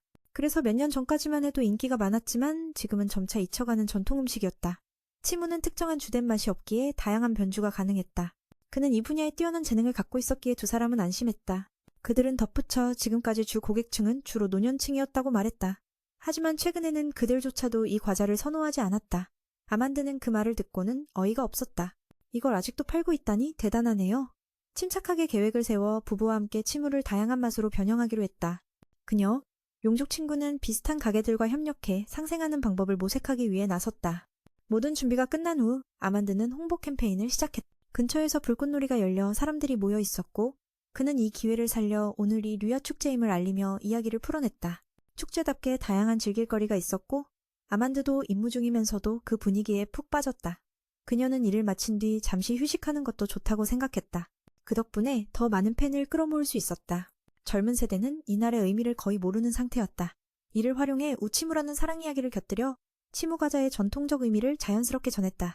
그는 한 쌍의 과자 장수가 서로 사랑에 빠졌지만 권력자가 여주인공을 자기 아내로 만들려 해 두 사람을 갈라놓으려 했다는 이야기를 들려줬다. 결국 남자는 류야 축제날에만 여자를 만날 수 있었다. 그들은 함께 치무를 먹으며 자신들의 뜻대로 살 수 있기를 빌었다. 그 소원은 하늘에 닿아 두 연인은 달로 올라가 영원히 행복하게 살게 되었다. 이야기를 들은 주변의 커플들은 갑자기 그 과자를 먹고 싶어졌다. 우치무라는 이것이 류야 축제의 기원이라고 설명했다. 오늘 밤은 신월이라 더욱 특별했고 사랑하는 사람과 함께 전통 과자를 먹는 것만큼 완벽한 일은 없었다. 그는 축제의 세부 사항을 친구 게놈에게 미리 물어봤는데 지구의 발렌타인데이와 크게 다르지 않았다. 우치무라는 이전에 사랑의 날 마케팅 캠페인에 참여한 경험이 있어 목표 고객을 잘 알고 있었다. 그들은 이제 노인층뿐 아니라 젊은 세대를 겨냥했다. 노부부는 다양한 색상의 치무 과자를 꺼내놓고 고객들이 마음껏 선택할 수 있게 했다. 300개의 작은 과자 대신 크기를 키워 수량을 줄이는 전략으로 판매 속도를 높였다. 사람들은 처음에 이 과자가 노인들이 먹던 것이라 생각했지만 맛에 놀라며 경쟁하듯 사 먹었다. 우치무라는 왜 젊은 층이 구매하는지 용족 친구에게 설명했다. 사업을 유지하려면 끊임없는 혁신이 필요하다고 했다. 시대에 맞는 고객층을 찾는 것이 핵심이었다. 축제 참가자 대부분이 젊은 층이니 그들을 겨냥하는 게 당연했다. 젊은이들은 새로움을 좋아하기에 이 전략은 꼭 맞는 선택이었다. 그가 이렇게 다양한 맛으로 변주해냈다는 것만으로도 노부부의 일자리를 보장할 수 있었죠. 어쩌면 이 빵이 시장에서 사랑받는 상품이 될지도 몰라요. 나는 몰래 미래의 모습을 상상했어요. 이 빵이 여러 나라로 퍼져나가고 마왕군에게 정보를 수집해보고 하는 그런 광경을. 이건 일거양득이라 할 수 있지만 성공할지는 아직 확신할 수 없었어요. 오후가 되자 처음 준비한 300개의 빵은 모두 팔려버렸고 노부부는 천황님들께 어떻게 감사해야 할지 몰라 했어요. 이 부부는 이것을 자신의 노력 덕분이라 생각했죠. 그리고 제놈에게도 감사를 해야 했어요. 아만드는 짜증 섞인 목소리로 그 아이가 무슨 짓을 했기에 그런 말을 하는지 물었죠. 그는 빵을 사러 온 손님 중에 꽤 많은 마인 팬들이 있었고 그분들이 노부부를 위해 응원해 주었어요. 분명히 그녀는 이 가게를 널리 알렸기에 이렇게 빨리 팔린 거예요. 또한 몇몇 손님들은 아만드가 거기에 있는 걸 보고 그녀가 마인을 도와준 사실에 조금 생각이 달라졌다고 했어요. 노부부는 인종차별이 아니라 단지 그 아이가 마음에 들지 않았던 거죠. 그 부부는 감사의 뜻으로 천황님 두 분께 몇 개의 빵을 급히 만들어 전했어요. 아만드는 부끄러운 듯한 표정을 지었는데 미네 말에 따르면 이 빵을 먹으면 사랑에 빠진다는 거였어요. 덤으로 오늘 같이 다녔으니 컵도 선물로 받았죠. 아만드는 결혼식을 상상하며 기뻐했어요. 전에 마광석을 봤더니 이번엔 부부의 컵이라니 벌써 하나가 된 셈 아니냐며 기쁨의 순간은 잠시 끊겼고 민이 다시 일 이야기를 꺼냈어요. 노부부는 그에게 혼쭐이 났죠. 일에 미쳐서 그런 거라며. 저녁이 되어 그는 마왕님께 새 프로젝트 보고를 위해 돌아왔어요.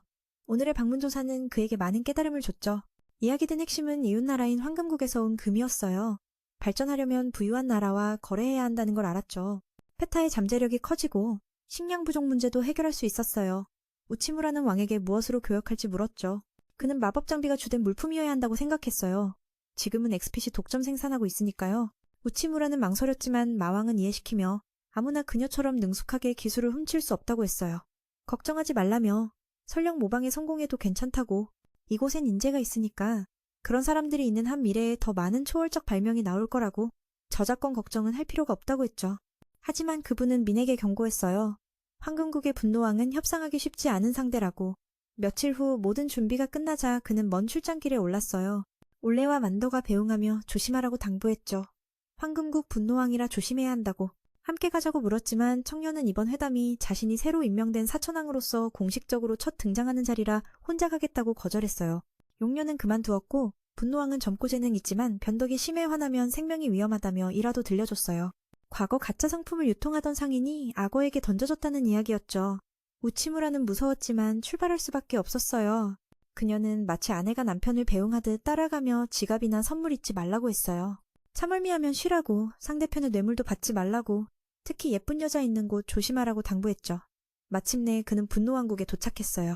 발전한 곳이라 모든 게 화려했어요. 한눈에 많은 여성들이 금과 은을 사고 있는 게 보였죠. 마왕군의 주요 수출품은 곡물이었지만 인구 급증으로 소비도 늘었어요. 그래서 수출 대신 수입을 검토 중이며 곡물을 대체할 교역품을 찾고 있었어요. 이번 출장의 목적은 마왕군을 위해 금을 협상하는 것이었죠. 금은 9세계의 달러처럼 모든 걸 살 수 있었어요. 분노왕국은 금의 거대한 무더기로 알려져 있었죠. 마왕군의 미래를 위해 그는 절대 실패할 수 없었어요. 성에 들어서자 우치무라는 미리 약속해 어렵지 않았고 사천왕 임명을 이용해 왕에게 조금의 뇌물을 청했어요. 분노왕도 등장했는데 황금보석으로 치장해 위험이 넘쳤어요. 우치무라는 자신을 소개했지만 왕이 끼어들었죠. 사실 그는 이미 모든 걸 알고 있었고 해외 관리로 많은 공헌을 했으며 뛰어난 사업 능력과 종족 통합, 개혁을 추진했다고 했어요. 내가 아무것도 모른다고 생각하느냐는 말에 우치무라는 당황했고 임명된 지 오래됐는데 이제야 의견을 듣는다며 압박을 느꼈어요. 왕에게 위협받자 바로 무릎 꿇고 사과했죠. 상황은 악화됐어요. 이번 협상은 지위가 높은 쪽이 유리한데 지금의 압박은 감당하기 어려웠죠. 청년도 본론을 듣고 싶어 했어요. 불필요한 인사는 아닌 것 같으니까요. 우치무라는 준비하는 공예품을 선물로 드렸어요. 왕은 번개처럼 그것들을 부숴버렸죠. 금의 왕국의 은을 가져온 건 무례하다며 조롱하는 듯 했어요. 하지만 우치무라는 이 전략으로 주력 제품의 가치를 한 단계 끌어올리려 했죠. 왕이 덫에 걸리자 그는 로즈마린이라는 제품을 소개했어요. 마물을 쫓는 효과가 있다는 거였죠. 상대는 놀랐어요. 마광석과 달리 이런 기능이 있다니. 로즈마린은 현재 마왕군에서 독점 개발한 도구이며 국내에서만 판매되고 외부인은 구매할 수 없다고 했어요. 황금의 땅에서 골렘이 광산에 나타나 작업자들이 두려워해 보한 전문가를 고용해야 하지만 비용이 많이 든다고 했죠. 이 제품은 효과적이고 비용도 훨씬 저렴하다고 했어요. 왕은 흥미를 보였고 우선 20개를 선물로 받았어요. 마음에 들면 현지에서 추가 주문할 수 있다고 했죠. 왕은 진짜 효과가 있는지 증명해야 한다고 했어요. 그때 거대한 악어 마물이 풀려나 그를 위협하며 피를 흘리게 했죠. 우치무라는 만더에게 몰래 도움을 청했지만 침착하게 장치를 작동해 성공적으로 쫓아냈어요. 그런데 악어가 새로운 표적을 향해 돌진했어요. 바로 분노왕이었죠. 만더가 걱정하며 큰 소리로 조심하라고 외쳤어요. 그는 마법으로 도우려 했지만 청년이 악어를 단숨에 불태워버렸죠. 이 행동은 왕은 정말 효과가 있는지 확인하고 싶어 했다. 그래서 미는 자신의 목숨을 걸고 진실을 증명해야 했다. 즉시 거대한 악어 마수가 풀려나 그를 위협했다. 그는 피를 흘리며 만더에게 도움을 청했다. 그래도 정신을 차리고 장비를 작동시켜 성공적으로 마수를 쫓아냈다. 그러나 악어는 새로운 목표를 발견했다. 바로 폭군왕이었다. 만더는 걱정하며 조심하라 외쳤고 마법으로 도우려 했지만 청년은 이미 마수를 불태워버렸다. 이 저질 품질의 물건이 이렇게 유용하다니.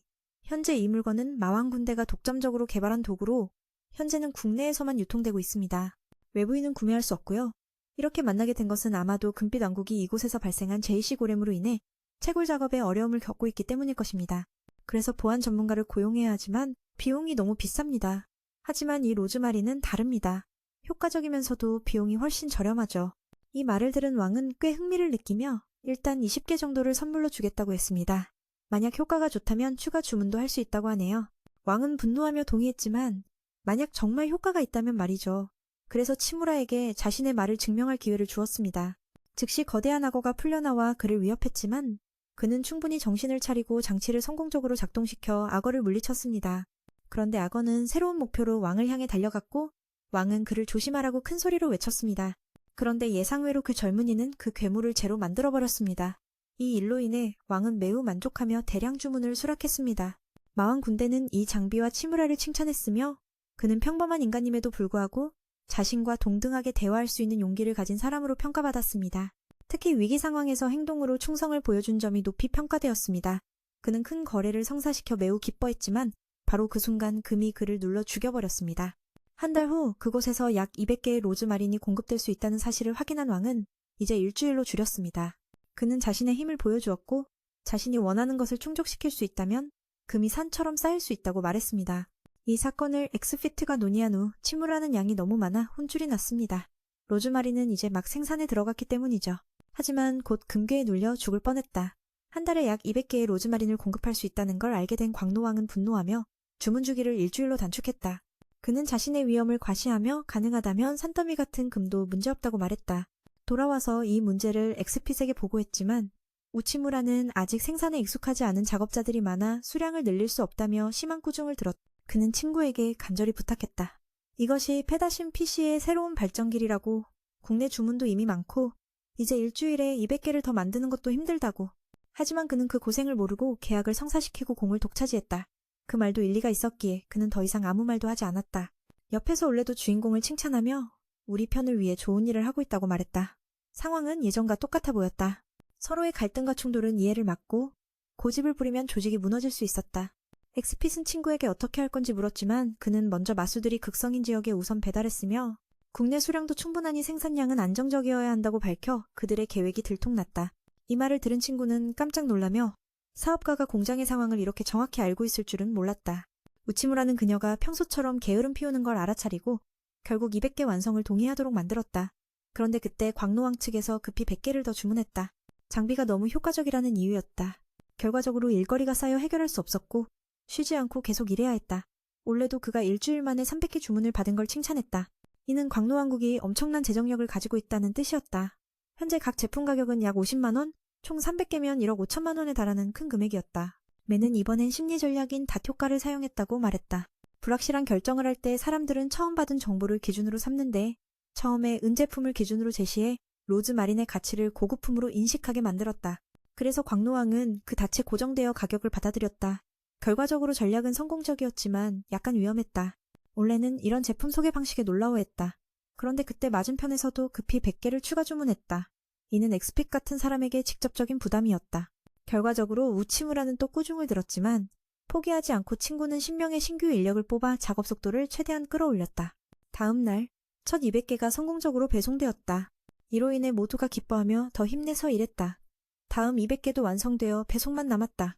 우치무라는 이 제품이 한 달간 사용할 수 있어 다음에도 광노왕이 계속 주문할 것이라며 기뻐했다. 그리고 성공 후 평소 가던 식당에 다시 데려가 기분 좋은 시간을 보냈다. 그래서 우치무라는 잊고 말았죠. 사업에는 언제든지 예상치 못한 일이 벌어질 수 있다는 사실을 그 후 그는 알게 됩니다. 상대방이 갑자기 주문을 전부 취소했다는 소식을 분노의 군주가 더 이상 구매하지 않기로 결정했죠. 왜냐하면 비슷한 제품을 절반 가격에 공급하는 다른 곳을 찾았기 때문입니다. 그래서 다음번에는 그곳에서 구매할 거라고 하니 우치무라는 믿기 어려웠습니다. 아직 아무 일도 일어나지 않았는데 벌써 엑세파이티 제품을 모조품으로 만든 자가 나타났다니 말도 안 되는 일입니다. 결과적으로 그는 비난받는 사람이 되었고 재고는 쌓여만 가는데 공장에서는 이미 많은 마광석을 주문한 상황이었죠. 이 피해는 연쇄적으로 이어졌고 마왕군의 상황도 점점 막다른 골목에 몰렸습니다. 개놈 측은 너무나 궁핍해 낡은 장비로 훈련을 해야 했고 병사들은 신임 사천왕이 무언가 실책한 게 아닌가 의심했습니다. 어쨌든 그들 예산은 삭감되었고 그녀 역시 변호하느라 애를 썼습니다. 이번 일은 모두가 어려움을 겪는 상황이며 외부인들도 이 사건에 대해 입방아를 찍고 있죠. 앞으로 또 굶주림에 시달릴 가능성이 크다고 합니다. 지불은 ZM 화폐로 이루어져야 하기 때문입니다.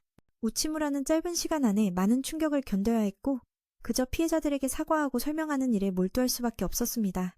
압박감이 어깨를 짓누르는 가운데 그는 즉시 마왕님을 아련해 모든 책임을 자신이 지겠다고 다짐했습니다.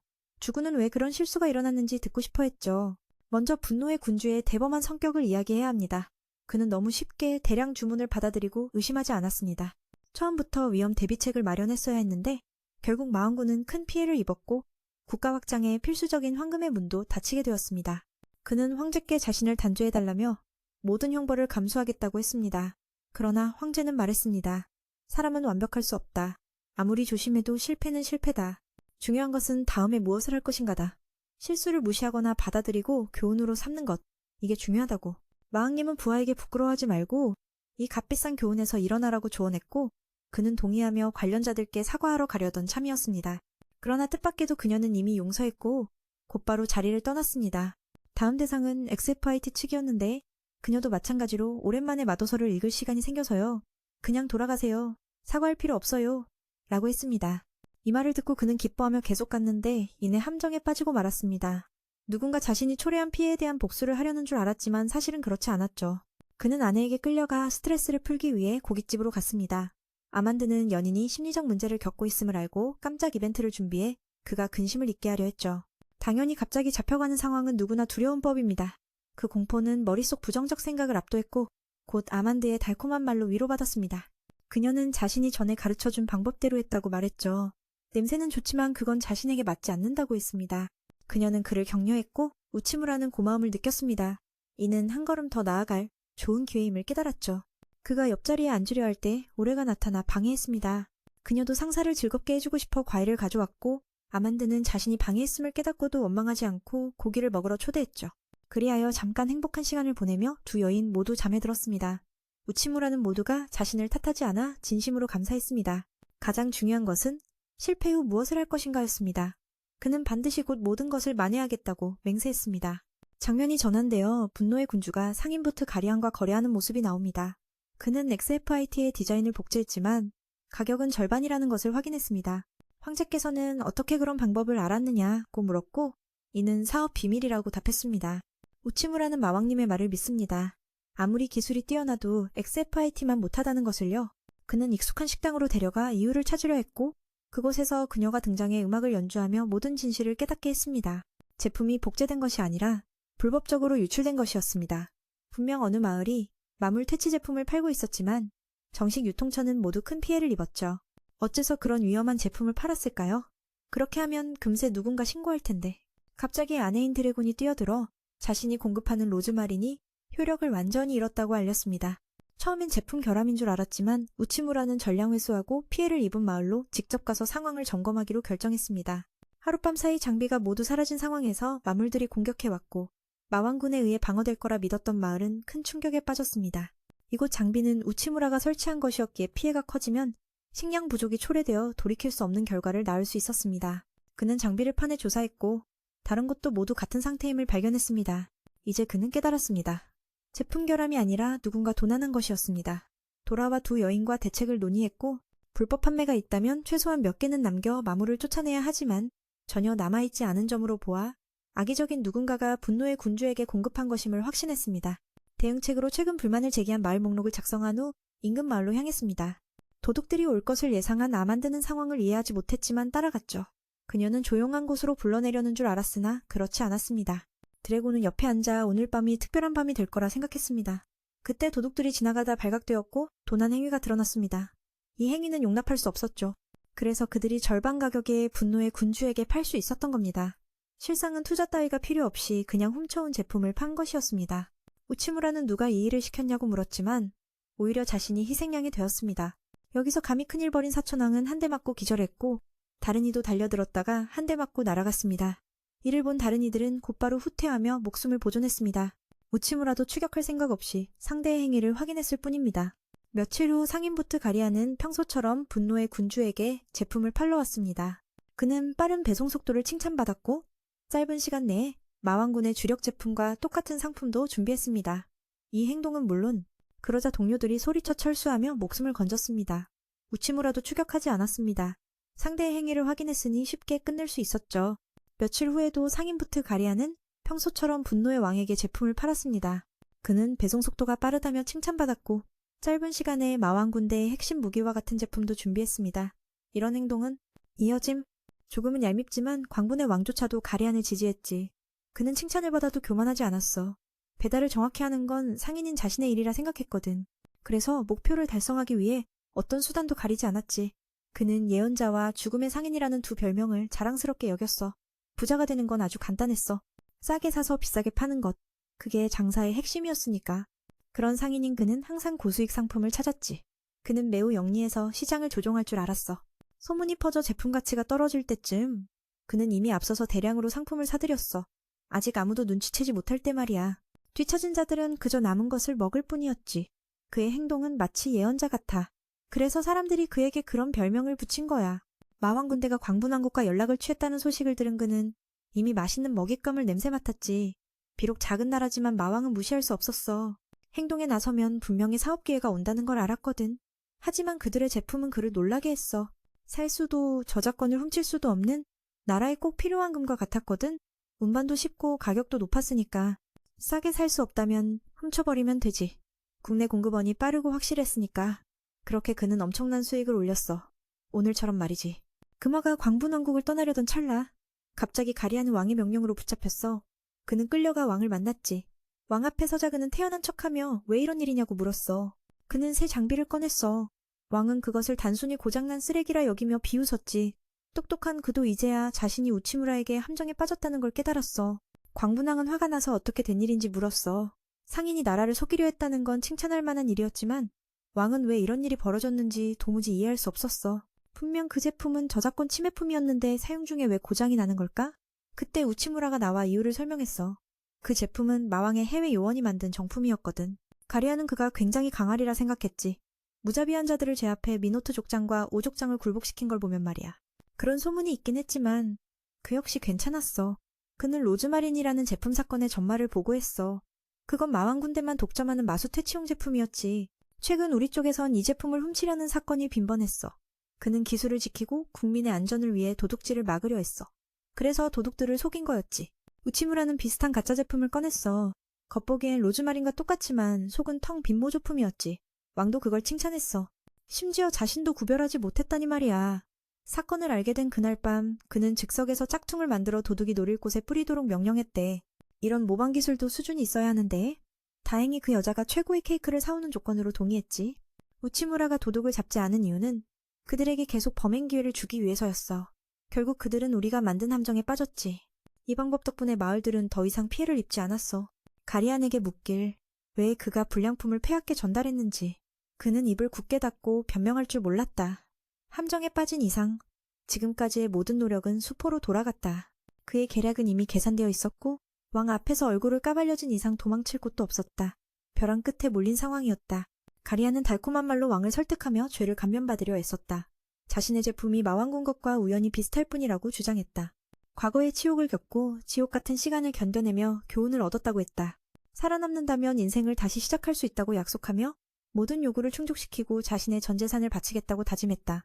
미친 왕은 곧바로 사형을 선고하며 신속하게 처형을 집행하려 했다. 큰 악어가 불려 나와 적을 먹으려 하자 상대는 두려움에 목숨을 구걸했다. 아직 해야 할 일이 많았고 특히 아이들이 그의 귀환을 기다리고 있었다. 그때 우치무라가 갑자기 나타나 미친 왕에게 간섭했다. 왕은 우치무라에게 왜 감히 왕의 판결에 끼어드는지 물었다. 우치무라는 이미 왕의 요구를 충족시키고 상인의 본색을 폭로했다고 대답했다. 하지만 가리안이 배신했다니 참을 수 없다고 했다. 이는 다른 나라 내정에 개입하는 행위로 마치 왕의 권위를 짓밟는 것과 같았다. 그러나 우치무라는 침착하게 자신이 옳다고 주장했다. 젊은이는 즉시 2마리의 전기룡을 소환했지만 말할 기회를 주었다.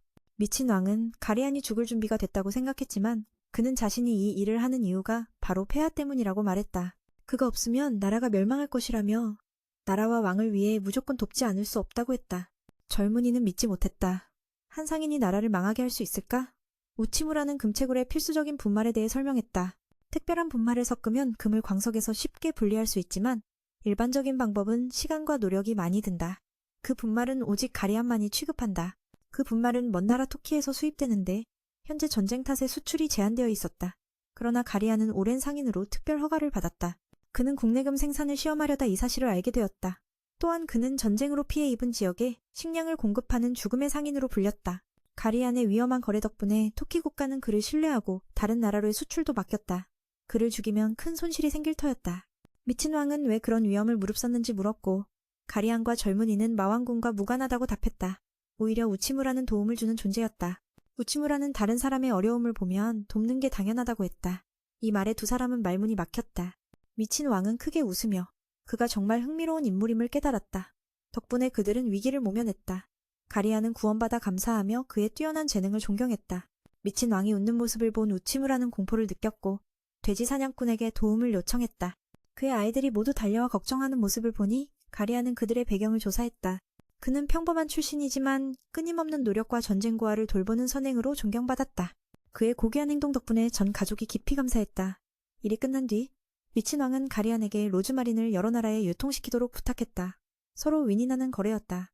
사기 사건은 덮고 넘어가기로 했다. 가리안은 앞으로 더 안전한 방식으로 사업을 하겠다며 성공을 약속했다. 또한 그는 우치무라에게 마왕용 내 상인회가 수상한 움직임을 보이고 있으니 조심하라고 알렸다. 며칠 후 우치무라는 마왕에게 호출되었다. 금값이 급등하며 많은 사람이 굶주리고 있었다. 마왕은 이 문제를 해결해달라고 부탁했다. 우치무라는 즉시 동의했다. 가리안의 조언을 떠올리며 상인회의 의심스러운 행동을 파악했다. 사태 원인은 그들이 공급가를 조작했기 때문이었다. 그는 과격한 이들에게 교훈을 주기로 결심했다. 그런데 마왕은 그녀를 북부로 보내 반란을 진압하게 했다. 우치무라는 이번에는 혼자 행동하기로 마음먹고 상인회 수장과 직접 협상하려 했다. 그때 사천왕이 찾아왔다는 소식도 들었지만 침착했다. 그가 앞으로 어떻게 할지 궁금해졌다. 다음 날 임무를 수행하러 가던 중 신피쉬를 만났다. 그녀는 이번 일을 알고 함께 가고 싶어 했다. 더 중요한 건 새 옷이 이상하게도 눈길을 끌었다. 젊은이는 그녀의 두 복숭아를 유심히 바라보며 밖에 나갈 땐 벨린다라고 불러달라고 했다. 그녀는 상인회의 핵심이 엘프 혈통이라 자신이 있으면 대화가 수월할 거라 설명했다. 옷차림은 마인이라 무시당하지 않기 위한 전략이었다. 그는 이해하면서도 그녀의 가슴을 또 한 번 찬찬히 훑어보았다. 회합장에 도착한 두 사람은 수장과 대화하기 위해 4시간이나 기다렸다. 우치무라는 지쳐 말문이 막혔고 수장은 자신이 잠들었다며 나타났다. 그는 자신을 바이퍼 엘비라 소개했다. 그녀는 즉시 벌떡 일어나 우치무라를 호되게 꾸짖었다. 우치무라는 그녀가 상인회를 독점하려는 거냐고 물었다. 젊은이는 언니라고 불렀고 우치무라는 깜짝 놀랐다. 알고 보니 그들은 자매였다. 머리색이 닮은 이유였다. 바이퍼는 이것이 저주라며 혐오감을 드러냈다. 같은 혈통이라니, 게다가 우치무라의 가문까지 모욕했다. 그는 침착하게 그녀가 불평만 하려 온 건지 물었고 우치무라에게 소개하며 딤거래를 위해 왔음을 알렸다. 동생은 웃으며 최근 생산량이 줄었다고 말했다. 이 물건은 얼마나 유통되는 걸까? 창고에는 아직 조금 남아있지만 사고 싶어하는 사람이 너무 많아. 뭐 어쩔 수 없지. 우선 무릎부터 꿇어라. 그 말을 듣고 두 사람은 충격에 빠졌다. 이렇게 무시당하다니. 다행히도 메이는 이런 상황에 익숙했다. 재빨리 무릎을 꿇고 바이퍼에게 간청했다. 그 모습을 본 바이퍼는 기뻐하며 웃었다. 역시 우치무라는 흥미롭군. 그러니 팔아주겠다. 단, 조건은 현재 시장가로 ZM 한 봉지를 사려면 5만이 필요하다. 정말 터무니없이 비싸다. 출발 전에 청년은 조언했다. 벌써부터 무릎 꿇는 건 너무 경솔하다. 사회에 무시당하면 끝이다. 그렇게 두 사람은 분통을 터뜨리며 돌아갔다. 협상은커녕 XPC는 분노에 휩싸여 불태워버릴까 했지만 엘프라브를 무서워하는 그는 제지당했다. 친구는 화를 참으라며 말했다. 무릎 꿇는 걸 강요당하는 게 싫다고 우치무라는 단호히 말했다. 나는 그런 일에 신경 쓰지 않는다. 악마가 백성을 따뜻하게 해준다면 평생 무릎 꿇는 것도 괜찮다. 그리고 그런 일쯤은 나를 수치스럽게 만들지 못한다. 성숙한 모습에 신피는 화를 누르고 칭찬했다. 정말 말 잘하네.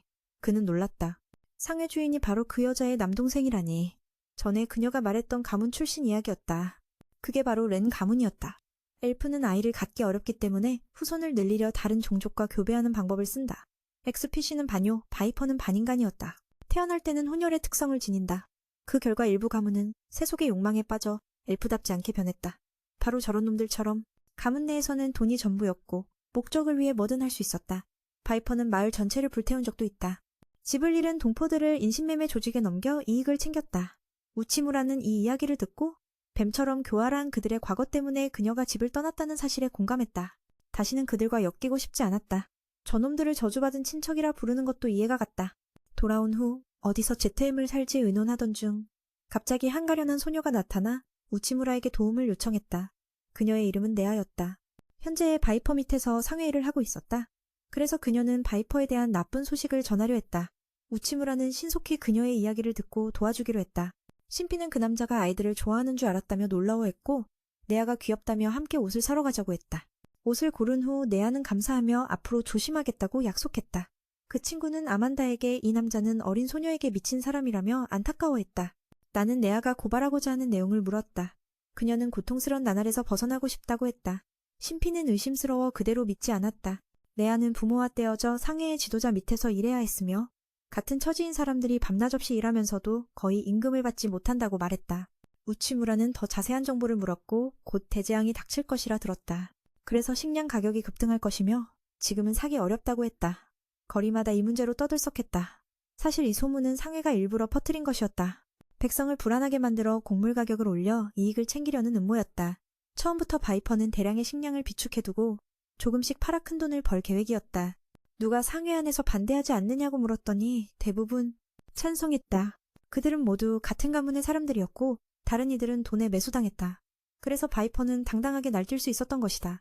이 말을 듣고 우치무라는 전혀 예상치 못했다. 피해를 주는 조직은 반드시 제거해야 한다고 생각했고 먼저 조사를 시작해서 증거를 찾아야 한다고 결심했다.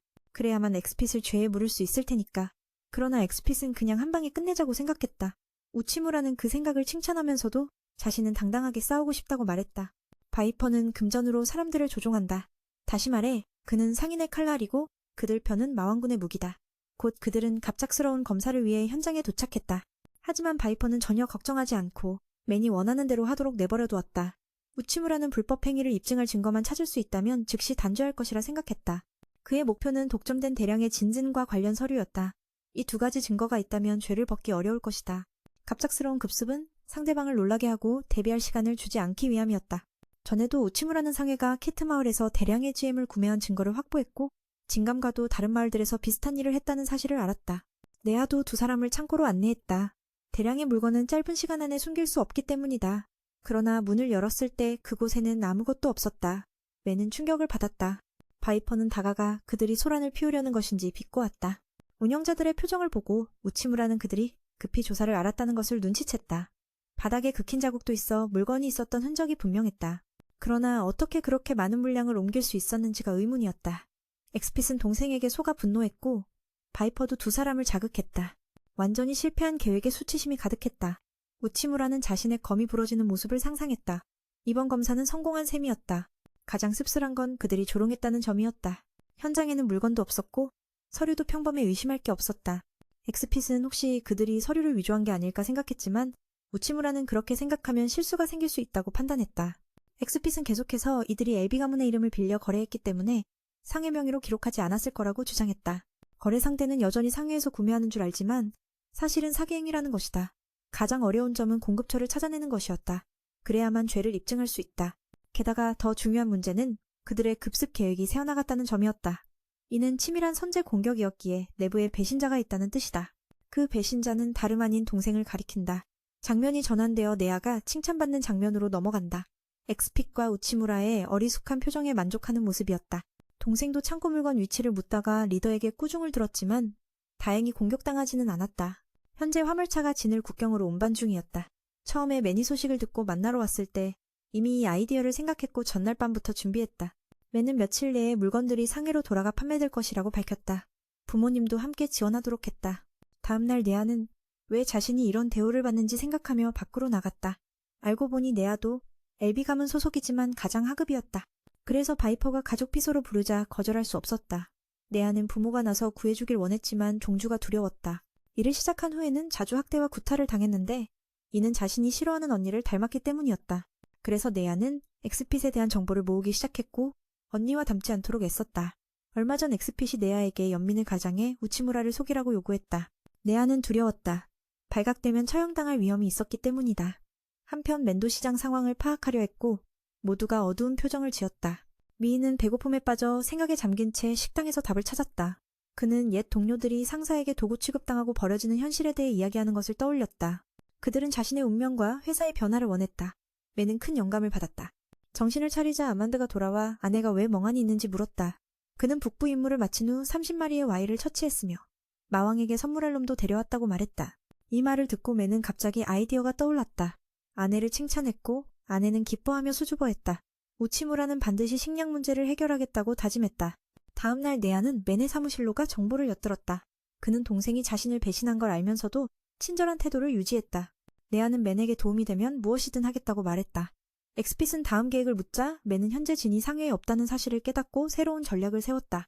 이 전략은 드래곤 스트라이크라 불렸다. 네아는 뜻을 몰라 물었고 아만드와 올레가 등장해 맨이 준비한 물건을 보여주며 감사 인사를 전했다. 뒤에서 용이란 별명이 붙은 네아를 노려보며 자신이 우치무라를 유혹하는 것이라 오해했다. 엑스핏은 이것이 단순 협력일 뿐이라며 해명했다. 올레는 자신이 협력한 부족의 걸작을 자신있게 공개했다. 그것은 훈제 와인 고기였다. 맨은 대량으로 이 고기를 배포해 지역의 굶주림을 일시적으로 해결하려 했다. 그래서 이 전략을 드래곤 스트라이크라 명명했다. 네아는 기뻐하며 계획이 훌륭하다고 칭찬하고 도움을 청했다. 맨이 배포 방식을 설명하려던 순간 엑스핏이 막아섰다. 비밀이 새어나가는 건 좋지 않으니 나중에 말하라고 했다. 네아는 이 태도를 보고 언니가 자신을 배신한 걸 직감했다. 하지만 이미 덤벼든 이상 물러설 수 없었다. 이번 전략의 이름은 드래곤 스트라이크입니다. 이를 들은 그녀는 전혀 이해하지 못하고 의미를 물었습니다. 이때 아만드와 올레도 함께 있었고 그가 요청한 물건을 가지고 있었습니다. 그는 그들이 준비하는 데 도움을 준 것에 대해 감사의 말을 전했습니다. 뒤에 있는 드래곤은 네아를 노려보며 그녀가 치무라에게 관심을 두고 있다고 생각했습니다. 이를 본 엑스피트는 그녀에게 그 아이는 단순한 협력자일 뿐이라고 설명했습니다. 단순한 협력일 뿐 그 이상의 뜻은 없었어. 이건 마치 어린 소녀가 좋아하는 그런 스타일 같아. 맨더가 자신만만하게 자신이 만든 걸 모두에게 공개했지. 이건 바로 어젯밤 부족의 도움을 받아 만든 걸작이야. 바로 훈제고기 요리인데 대량으로 준비해 사람들에게 나눠줄 계획이야. 이렇게 하면 임시로 식량 부족 문제를 해결할 수 있으니까. 그래서 이 전략을 드래곤 스테이크라고 부른 거야. 네아가 기뻐하며 좋은 계획이라 칭찬했지. 도움을 요청했는데 막 말을 꺼내려던 찰나 시핏이 막아섰어. 이건 나중에 얘기해야 해. 비밀이 새나가면 안 돼. 네아는 이 태도에서 자신이 배신당한 걸 알아챘어. 하지만 이미 한 걸음 내디딘 이상 물러설 수 없었지. 그날 오후 내아는 중요한 서류를 찾을 기회를 노리다가 밖에서 시핏에게 들켰어. 도망치려던 거야? 시핏은 엄중히 말했지. 우치무라가 진심으로 믿고 있는데 네가 이런 교활한 짓을 하다니 부끄럽지도 않니? 이 동생은 자신에게 말할 자격이 없다고 생각했는지 즉시 혼란을 일으켜 도망쳤어. 시핏 때문에 자신이 괴롭힘을 당한 걸 생각하면 분노가 치밀었지. 시핏 덕분에 자신은 비참한 상황을 겪고 있었거든. 내아는 집에 돌아와 훈제 고기 나눔 계획을 보고했어. 내일 작업이 시작될 거라는 소식이었지. 비퍼는 이 방법이 완벽한 대안은 아니라고 생각했어. 하지만 배를 채우면 사람들이 물건값을 올려받는 걸 거부할 거란 점이 골칫거리였어. 그는 나눔 장소를 물었지. 내아는 계획에 따르면 중앙지역부터 시작할 거라며 말을 했어. 지난번 맞았던 기억이 떠올라 복수를 꿈꾸며 우치무라가 외곽지역부터 나눔을 시작할 거라고 거짓말을 했지. 이 교활한 뱀 같은 내아는 자신이 꽤 잘하고 있다고 생각했어. 조금의 거짓과 진실을 섞으면 의심받지 않을 거라 믿었으니까. 그녀는 최대한 저항하며 억압받는 자의 날카로운 이빨을 보여주고 싶었지. 그러나 비퍼는 영리했어. 쉽게 속지 않았지. 네가 비둘기보다 똑똑하다고 증명하고 싶니? 외곽지역에서 나눔을 할 수 없어. 운송비와 효율을 생각하면 반드시 중앙에서 시작해야 해. 내아가 반박했지만 그는 우치무라가 그런 짓을 할 리 없다고 단호히 말했어. 게다가 내일 어디서 배급하든 결국 똑같을 거라고 덧붙였다. 이 녀석은 이미 다 계산해뒀다. 상인회가 싸게 팔 리 없고 배급 차량은 내일 아침 돌아올 거며 배고픔이 최고조에 달하면 아무리 비싸도 사람들은 살 수밖에 없다는 거였다. 훈제 고기 배급은 우리와 전혀 상관없다고 바이퍼는 신나게 웃으며 우치무라의 계획이 수포로 돌아갈 거라 확신했다. 그는 언니의 얼굴이 어떻게 될지 궁금해했다. 내아가 어떤 짓을 해도 모든 게 처음부터 정해져 있다고 선언하며 불쌍한 동생은 음모와 교활함에 잠식당했다. 이후 바이퍼는 첩자 없이도 내아를 때리기 시작했다. 이번엔 그녀의 한계를 시험하려는 듯. 그는 저 누나 얼굴이 어땠을지 궁금해했어. 내아가 무슨 짓을 해도 이미 모든 게 정해져 있다고 선언하며 불쌍한 동생은 교활함에 짓눌렸지. 바이퍼는 더 이상 스파이를 믿을 필요 없다고 판단해 이번엔 더 많은 사람 앞에서 내아를 때리기 시작했어. 한계를 보여주겠다는 의지였지. 그때 지핏은 배급을 잠시 멈춰야 한다고 생각했어. 계획이 이미 저 자식한테 들통났을 거라서 말이지. 내아가 배신한 거 모르는 거냐고 묻자 그는 당연히 알고 있었다고 답했어. 처음 만났을 때부터 알았던 거야. 내아 가슴 주변 상처를 보면서 우치무라는 모든 걸 깨달았대. 내아가 옷을 고를 때 전신을 가리는 옷을 산 것도 상처를 숨기려는 의도였지. 마이님에도 불구하고 그의 친구는 우치무라가 관찰력이 뛰어나다고 감탄했어. 내아가 바이퍼에게 맞은 게 분명하지만 그녀가 그걸 숨겼다는 걸 알았지. 그래서 내아가 스파이라는 결론을 내렸는지 궁금하다며 우치무라는 사실 눈빛을 믿었다고 했어. 전 회사에서 3명의 동료와 함께 낡은 시스템을 바꾸려 애썼지만 억압받고 학대당했지. 그때 모두가 같은 눈빛을 가졌다는 걸 기억하며 내아의 눈에서 그 빛을 봤대. 그래서 그녀가 생존을 위해 애쓰고 있다는 걸 확신했지. 스파이라는 걸 알면서도 우치무라는 연민을 느껴 마음이 약해졌어. 항상 그랬듯이 말이지. 일단 그 일은 제쳐두고 이제는 상대가 모든 걸 알고 있으니 대응책을 찾아야 했지. 한편 바이퍼는 이번 싸움을 속도의 전쟁이라 불렀어. 어차피 자신이 이길 거라 믿으며 배급 차량이 곧 도착해 식량이 팔릴 거라 확신했지. 하지만 내아는 이미 지쳐서 아침까지 살아남지 못했어. 다음 날 아침 부하들이 긴급 소식을 전했어. 배급 차량이 도착했다고 생각했는데 아니었어. 마왕군이 이미 식량을 배급했고 믿기 힘든 건 우치무라가 무료로 주민들에게 나눠줬다는 거야. 아만드와 오가 그 일을 담당했는데 물량이 너무 많아서 모두가 먹을 게 부족할까봐 걱정할 필요가 없다는 말에 바이퍼는 분노하며 뛰쳐나가 어디서 그렇게 많은 양을 구해왔는지 물었다. 그때 즉시 등장한 엑스피트는 의문을 풀어주겠다며 동생인 낙관적인 맨에게 상황을 설명했다. 국내 모든 제인은 부상을 입어 상인회가 점령당했기에 그들은 다른 길을 택해 이웃나라에서 수입하기로 했다. 거래처로 유명한 상인을 알고 있어 이 작업이 매우 쉬웠다고. 게다가 건강한 아인들을 동원해 대량을 운반했는데 이는 우치무라가 이전에 쌓아올린 좋은 인맥 덕분이었다. 마왕군은 빠르게 엄청난 양의 짐을 준비했다. 바이퍼는 훈제고기가 가짜뉴스일 거라 생각했지만 이웃나라는 이 음식을 아주 좋아해서 교환품으로 사용했다고 한다. 그래서 마왕군은 그 짐을 돈 한 푼 안 들이고 얻은 셈이었다. 진짜 전략은 이거였다. 드래곤 스트라이크라는 녀석은 그걸 믿을 수 없다며 어떻게 이렇게 짧은 시간에 수입이 가능하냐고 의심했다. 엑스피트는 우치무라의 사고방식을 모두 파악하고 있었다. 한숨을 쉬며 자신과 맨은 완전히 다르다고 말했다. 물론 운송에는 많은 시간이 들기 때문에 그들은 미리 모든 준비를 마쳤다. 우치무라는 만남을 주선할 때부터 이미 상대국에서 물건을 구입할 생각이었다. 맨이 이후에 무릎 꿇고 애원하는 척 한 것도 시간을 끌기 위한 것이었고 그들이 이미 이겼다고 착각하게 만들려는 속임수였다. 그녀는 그 상황이 정말 우스웠다. 왜냐하면 처음부터 그의 괴롭힘은 무의미했고 상인회가 세운 모든 계획은 우치무라 손안에 있었기 때문이다. 현재 염은 공짜로 뿌려지고 있었다. 그래서 바이퍼는 완전히 패배했다. 아마도 많은 돈을 들여 대량 수입했는데 이제 싸게 팔아도 아무도 사지 않을지 모른다. 비싼 가격은 말할 것도 없고 그 말을 들은 녀석은 웃으며 자신은 아직 패배하지 않았다고 생각했다. 상인회는 뒤에서 여전히 움직이고 있으며 이번 실패 후에도 다시 시도할 것이라 다짐했다. 그러다 2명의 호위무사에게 공격당했다. 그들은 닌자였지만 마법도 쓸 줄 알았다. 정말 미친 마법사 같았다. 새로 만든 무기를 들고 있었고 그녀도 바로 시험해봤다. 마법이 날아오자 흡수하는 검으로 완전히 막아냈고 심지어 반격까지 했다. 위력은 줄었지만 그 정도면 한 명을 쓰러뜨리기 충분했다. 사실 그녀는 검을 쓰지 않아도 마법 재능이 뛰어나 모두 제거할 수 있었다. 바이퍼는 크게 손해봐서 분노했다. 다행히도 상인회의 권력자는 뭔가를 계획 중이었다. 그러다 갑자기 우치무라가 여기서 다른 상인들과 함께 있는 걸 발견했다. 그는 방금 총애를 마쳤고 이제부터 자신은 상인회의 리더가 아니라고 선언했다. 대부분의 상인들이 그와 동료들을 해임하는 데 투표했다며 결과를 보여줬다. 하지만 녀석은 절대 받아들이지 않고 상인들을 협박하며 그들의 서명을 이용해 벌을 줄 거라 으름장을 놓았다. 우치무라는 지혜롭게 대응했다. 사실 모두가 마음의 준비를 하고 있었다. 네아가 나와서 그 악당의 모든 죄를 상인들에게 고발했다. 우치무라가 엑스피트에게 도움을 요청한 이유도 네아를 구하기 위해서였다. 어린 소녀가 온몸에 상처가 가득한 모습을 보고 모두가 그 악당의 진면목을 깨달았다. 네아는 도움을 간청하며 이대로 두면 나라가 곧 파괴될 거라고 말했다. 바이퍼는 상인들이 자기 이익만 챙긴다고 생각하며 분노했다. 네아는 부모를 협박당했지만 두렵지 않다고 말하며 그 악당 입을 막고 자신이 가족을 지킬 테니 걱정하지 말라고 했다. 우치무라는 그 악당이 저지른 일에 대해 판결을 내렸다. 처음에 악당은 용서를 빌 생각이었지만 쉽지 않았다. 분노의 차싸움으로 돌입했지만 엑스피트에게 베어 쓰러졌다. 악당은 결국 자신의 최후를 맞이했다. 그가 속였다는 걸 인정하며 자신이 바보들을 유인해 가격을 올렸다고 고백했다. 하지만 모두 죽을 거라며 재앙이 곧 닥칠 거라고 말했다. 나라가 망할 거라는 소리에 누군가 그에게 한 방 먹였다. 네아는 자신이 형의 신뢰를 배신했다며 사과하고 벌을 받겠다고 했다. 그때 성으로 불려갔고 그곳에서 네아는 비서로 임명되어 실수를 바로잡는 기회를 얻었다.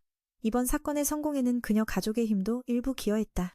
알고 보니 바이퍼의 GM 차량이 예상보다 늦게 도착한 이유는 고장 때문이었고 그 차량을 운전한 사람이 네아의 아버지였다. 딸이 가문을 배신하기로 결심하면서 앞으로 네아가 더 나은 삶을 살고 안전을 보장받을 수 있게 되었다. 이번 사건 후 해야 할 일이 많아 네아의 계산 능력을 활용하려 했다. 올해는 그들과 인사를 나누러 갔다. 이제부터 모두 우치무라의 전속 비서가 되었다. 바이퍼 말대로 그들의 나라는 다가오는 재앙에 대비하고 있는 듯했다. 마왕도 민을 급히 불러 대책을 모색했다. 다음 날 우치무라와 두 소녀는 긴급 임무를 시작했다. 아만드는 상황에 대해 물었다. 북부에서 웬이 많이 출몰하는지 기억하냐고. 그 사건 이후로 그들은 점점 늘어나 도심까지 침투했다. 마왕군은 큰 피해를 기록하기 시작했고 마왕은 이를 재앙으로 간주해 사천왕 전원을 출동시켜 맞서도록 명령했다. 맨은 바이퍼가 말한 재앙이 바로 이 상황임을 깨달았다. 재앙은 자연재해 같지만 공격하는 것은 짐승이라 실체가 있는 것이 달랐다. 이것은 랜더가 처음 경험하는 일이었다. 과거를 아는 그녀는 어떤 재앙이든 결국 좋지 않은 결말로 이어진다는 걸 알았다. 조심하지 않으면 나라 전체가 멸망할 수도 있었다. 그래서 사천왕은 최선을 다해 싸워야 했다. 엑스피트는 재앙을 조사하고 대응책을 찾기 위해 순찰 중이었다. 반면 세 사람은 맨의 진격을 동쪽 거주지로 더 이상 진입하지 못하게 막기로 했다. 여기 바로 마왕군 최고의 요새 데몬포트가 있었다. 이곳은 웬의 침략에 대비한 세계의 주요 요새로 이루어져 있다. 다행히 그들은 요새만 노리고 있었다. 제놈도 우치무라를 환영하며 절망 속에 희망을 가져온 구세주로 칭찬했다. 그래서 다가오는 사건에서 그가 무언가 크게 기여할 거라 기대했다. 우치무라는 영웅이라는 칭호를 받았지만 겸손하게 거절했다. 맨더는 질투하는 듯 그를 약한 자라고 놀렸다. 소문에 따르면 작은 희망의 빛, 상인협회 소식에 대해 들었대. 모두가 맨더를 구세주라 여기고 절망을 깨트릴 희망이라 말하지. 그래서 다가오는 행사에서 그도 뭔가를 기여할 거라 기대하고 있어. 우치무라는 영웅이라는 칭호를 감히 받아들이지 않아. 맨더는 질투를 드러내며 그가 영웅은 아니야. 약하고 허약한 사람일 뿐이라고 말했지. 그때 바이웬이 도착해 모두가 방어를 시작했어. 첫 번째로 그들은 이곳의 현재 상황을 보게 되었지. 마족 전사들과 아인들이 함께 싸우고 있었는데 마법은 시핏에게 통하지 않아 상황이 어렵게 돌아갔어. 이런 때 활이 아주 유용했지. 하지만 양측 모두 약하다는 인상을 주기 싫어 서로 팀워크가 깨졌다고 비난하느라 분쟁이 시작됐어. 동료들이 적처럼 싸우는 모습에 맨더는 할 말을 잃었고 직접 나서서 부상자가 더 생기지 않도록 막았어. 민팀은 공격을 받자 제놈이 보호해줬지. 짧은 검으로 쉽게 작은 괴물의 머리를 베었고 아인팀에게는 계속해서 눈을 공격하라고 요청했어. 망더는 마인들을 가까이 유인해 공격하라고 명령했다. 그렇게 그들은 성공적으로 방어에 성공했지만 큰 피해를 입었다.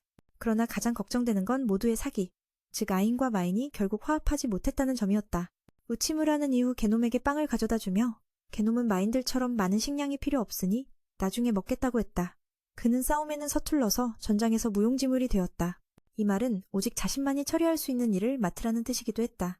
게놈에게 이 요새에 대해 어떻게 생각하는지 물었고 게놈은 솔직히 지금 상태로는 조만간 이곳이 무너질 것이라고 말했다. 더 구체적으로는 아인과 마인 사이의 단결력 상실 때문이라고 설명했다. 현재 우치무라는 아인과 마인이 자주 싸우는 세 가지 이유를 찾았다. 첫 번째는 전쟁. 마인은 단독 전투와 마법에 능하지만 조직적인 협력에는 서툴렀다. 반면 아인은 능력이 뛰어나진 않지만 서로 보완하며 협력할 줄 안다.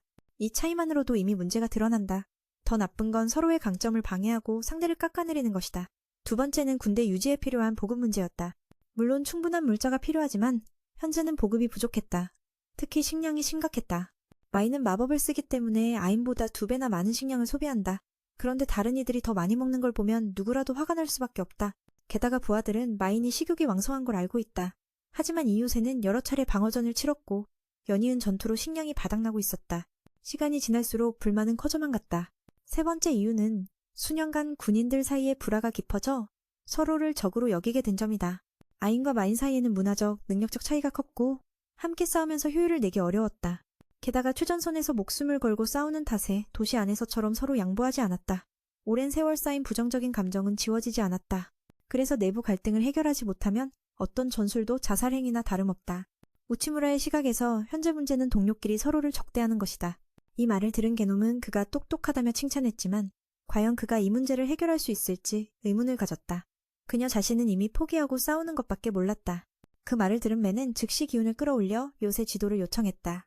지도를 본 우치무라는 주요 통로가 잘 준비되어 있어 물자가 원활히 이동할 수 있음을 알았다. 그녀 자신은 어쩔 수 없이 싸우는 것뿐이었다. 그 말을 듣고 매는 즉시 정신을 차리고 요새의 지도를 요구했다. 지도를 살펴본 우치무라는 주 통로가 잘 준비되어 있어 물자가 원활히 통할 수 있다고 깨달았다. 또한 요새 뒤에는 버려진 마을이 하나 있었다. 이 말을 듣자 우치무라는 문제 해결 방법을 찾았다며 즉시 그 버려진 마을로 향하자고 요청했다.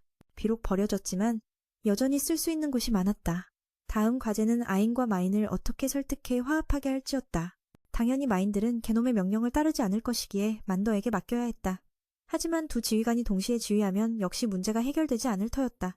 그 말을 들은 그녀는 여기서 모두를 이끌 적임자를 발견했다고 했다. 그래서 다음 날 모든 병력이 소집되었다. 용녀는 아무것도 이해하지 못한 채 그저 그 소녀의 말을 들었다. 게놈은 데몬포드가 위기에 처했다고 알렸다. 하지만 이제 그들을 역경에서 구해낼 사람이 생겼다. 바로 해외 원사 우치무라. 일명 구세주 영웅이었다. 맨이 나타나자 아인과 마인 모두 존경심을 드러냈다. 그는 소문 속 최강의 사천왕이었다. 게놈도 그에게 연설을 시작하라고 요청했다. 그렇게 매는 기운을 북돋우며 하늘을 향해 손을 들었다. 마인과 아인도 동시에 사기가 올라갔다. 모두의 열기가 너무 뜨거워 우치무라는 살짝 긴장했다. 자신은 군대를 이끄는 게 처음이었기 때문이다. 전날 밤 게놈이 그에게 이 일을 부탁했다. 분열이 심한 두 진영이지만 그는 어느 쪽에도 속하지 않았다. 오히려 성과와 명성으로 누구나 존경하는 인물이었고 깊은 지식과 통찰력을 가진 해외 원사의 이름은 모두의 마음에 깊게 새겨져 있었다. 그가 이끌면 병사들은 반드시 따를 것이다. 그러나 모두가 신뢰할 수 있도록 약간의 연기를 해야 했다. 현재로 돌아와서 그는 큰 소리로 강자들을 불러 모아 말했다. 지금 요새는 위기에 처해 있고 재앙이 눈앞에 다가왔다. 방어선은 형편없다. 근본 원인은 종족 간의 적대감이다. 원래라면 모두 힘을 합쳐 서로 돕고 승리를 향해야 한다. 하지만 안타깝게도 그것은 불가능했다. 오랜 원한과 갈등은 하루아침에 해결될 수 없었다. 그러나 지금 조국은 재앙 앞에 서 있다. 가족과 성스러운 것을 지키고 싶다면 내 명령을 따르고 원한을 버려라. 그러면 우리 군대는 반드시 승리할 것이다. 이 말을 듣고 양진영 모두 지지 의사를 분명히 했다. 그는 자신이 오랫동안 그들을 묶어온 사슬을 끊을 것이라 선언했다. 우치무라는 자신의 전략을 발표하며 전선에서 적대감은 사라질 것이라고 말했다. 모두가 자신을 믿고 전력을 다해 싸우길 바랐다. 이후 양측은 영웅을 칭송하며 그의 말을 따르기로 맹세했다. 소리치며 열을 올린 후 우치무라는 숨을 고르며 계획이 성공했다고 여겼다. 다음 날 또 다른 위협이 다가왔다. 다행히도 모두가 우치무라의 전략을 따르고 있었다. 아인의 역할은 적의 주의를 돌리고 침입을 막는 방패였다. 신호가 오자 마인이 전투에 합류해 거미 역할을 맡았다. 그들은 버려진 집들을 은신처로 삼아 매복했다. 양측이 조화를 이루며 협력했다. 이 작전의 목표는 마인과 아인의 역할을 분명히 하여 복잡함을 줄이는 것이었다. 이로써 우치무라는 전투력이 크게 향상되었고 명백한 대승을 거두었다. 부상자는 없었다. 이로 인해 그의 위상은 더욱 굳건해졌다. 오후가 되자 아만드는 씻으러 갔다. 그녀는 우치무라의 기지를 칭찬했다. 두 사람은 우치무라와 제놈이 버려진 집에서 회의를 한다는 소식을 들었다. 이를 듣고 용녀는 즉시 반응했다. 남편을 빼앗길까 두려웠던 것이다. 올레는 그녀에게 깨끗이 씻고 가라고 부탁했다. 그렇지 않으면 우치무라가 싫어할 거라고 했다. 그녀는 순순히 따랐다. 한편 우치무라는 친구에게 지금까지의 식량 문제 해결 방안을 설명했다. 세 요새는 모두 같은 양의 식량을 공급받았으나 각자 전투 횟수 차이로 불균형이 생겼다. 그래서 그는 모든 식량을 한 곳에 모아 합리적으로 분배하기로 했다. 이렇게 하면 과잉과 부족 문제를 줄일 수 있었다. 제놈은 우치무라의 능력을 칭찬하며 다가왔다. 그러나 아만드는 수건을 감싼 채 다가와 용녀가 우치무라를 노려봤다. 칭찬을 받고 조금만 웃어도 기뻐하는 모습이 눈에 띄었다. 그렇지만 만약 우치무라가 없었다면 전투가 얼마나 더 길어졌을지 모른다. 모든 것이 끝난 줄 알았지만 다음날 똑똑해진 유엔들이 두 요새를 공격했다. 그들이 지도하지 않아 상황은 점점 악화되었다. 아만드는 홀로 싸우며 힘겨워했다. 어제는 병사 일부가 휴식을 위해 귀환했기에 인력이 부족했다. 부상당했음에도 불구하고 그녀는 전신 갑옷을 입고 한 명도 통과시키지 않으려 했다. 우치무라가 돌아왔을 때 그녀는 탈진에 쓰러져 있었다. 다음 날 용녀의 몸 상태가 호전됐지만 아직 깨어나지 않아 그는 크게 걱정했다. 과도한 마력 소모로 그녀는 더 휴식이 필요했다. 그는 니아가 곁에서 아만드를 돌봐준 것에 감사했다. 자신을 자책하며 이런 일이 생기면 그녀를 먼저 보내지 말았어야 했다고 생각했다. 용녀는 여전히 사랑하는 사람의 이름을 부르며 그를 울게 했다. 덕분에 마왕의 요새는 피해를 입지 않았다. 하지만 위엔들은 계속해서 난동을 부렸다. 시간이 부족해 우치무라는 대응 방안을 준비해야 했다. 그날 밤 올레는 위엔들이 호수 근처에서 휴식 중이라고 보고했다. 이전에는 토끼마을도 습격당했고 그녀의 집도 예외는 아니었다. 몇 명이 붙잡혔으나 다행히 여성 병사들은 구출되었다. 모두 올레의 친구들이었다. 우치무라는 공격 가능성이 낮아 그녀가 집에 돌아가도록 허락했다. 위엔들 조사에 관해서는 자신이 맡겠다고 했다. 그녀는 그 말을 따랐고 우치무라의 호위대를 통해 귀가했다. 사실 지금 그도 어려움에 직면해 있었다. 며칠간 잠을 자지 못하며 대응 방안을 찾으려 했었다. 현재 만더와 올레는 전선에서 떠났고 제놈은 요새를 지키고 있었다. 한편 크스피스는 현장 조사를 나갔지만 심한 수면 부족으로 아직 돌아오지 못했다.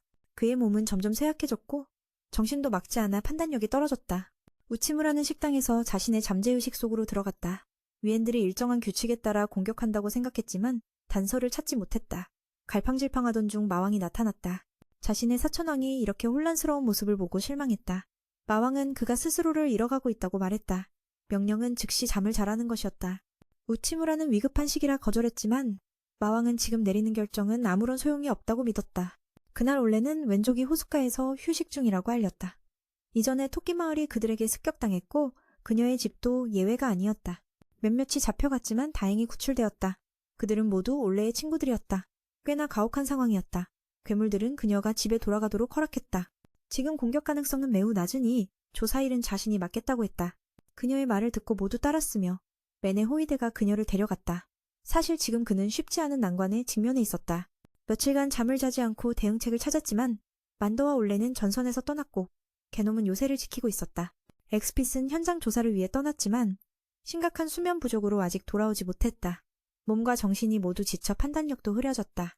우치무라는 자신의 무의식 속에서 식당에 앉아 왼족이 일정한 규칙에 따라 공격한다고 생각했다. 그러나 단서를 찾지 못해 혼란스러웠다. 무엇을 해야 할지 몰라 당황할 때 마왕님이 나타나 그의 행동을 물었다. 그 혼란스러운 모습을 보고 크게 실망하며 사천왕이 자신을 잃어가고 있다고 말했다. 그리고 즉시 잠자러 가라고 명령했다. 우치무라는 지금이 위기라 거절했다. 마왕님은 이때 내리는 결정은 아무런 의미가 없으며 자신을 잃고 병사들을 위험에 빠뜨릴 뿐이라고 경고했다. 그는 사천왕으로서 내리는 모든 결정이 정군의 생사를 좌우하니 사소한 일에 정신을 빼앗겨 대의를 놓쳐서는 안 된다고 일깨웠다. 이 말을 듣고 젊은이는 깨달아 곧장 잠들었다. 다음날 아침 그는 에너지로 가득 찬 상태로 깨어났다. 곧바로 옷을 갈아입고 현재 상황을 해결하러 나섰다. 몇 시간 일한 끝에 마침내 원하는 답을 찾았다. 그리고 다시 요새로 돌아가 게놈을 도왔다. 만더가 휴식이 필요하다는 걸 알게 된 그는 다가오는 상황에 대한 걱정을 감추지 못했다. 전투력이 약해졌고 무엇보다 마인 쪽은 심리적 타격을 크게 받을 것이었다. 비밀의 세력을 무너뜨릴 계획이 있었기에 그는 여기 다시 나타났다. 우치무라는 다시 한번 정군 앞에 서서 말했다. 이제 이 전쟁을 끝낼 때가 왔다고. 재앙을 막기 위한 마지막 작전이 준비되었다고. 매는 왼쪽의 행동규칙을 밝혀냈다. 중요한 단서는 여성들이었다. 그들이 병력을 줄인 후 두 요새가 갑작스레 공격받았고 게다가 만더를 쫓기도 했다.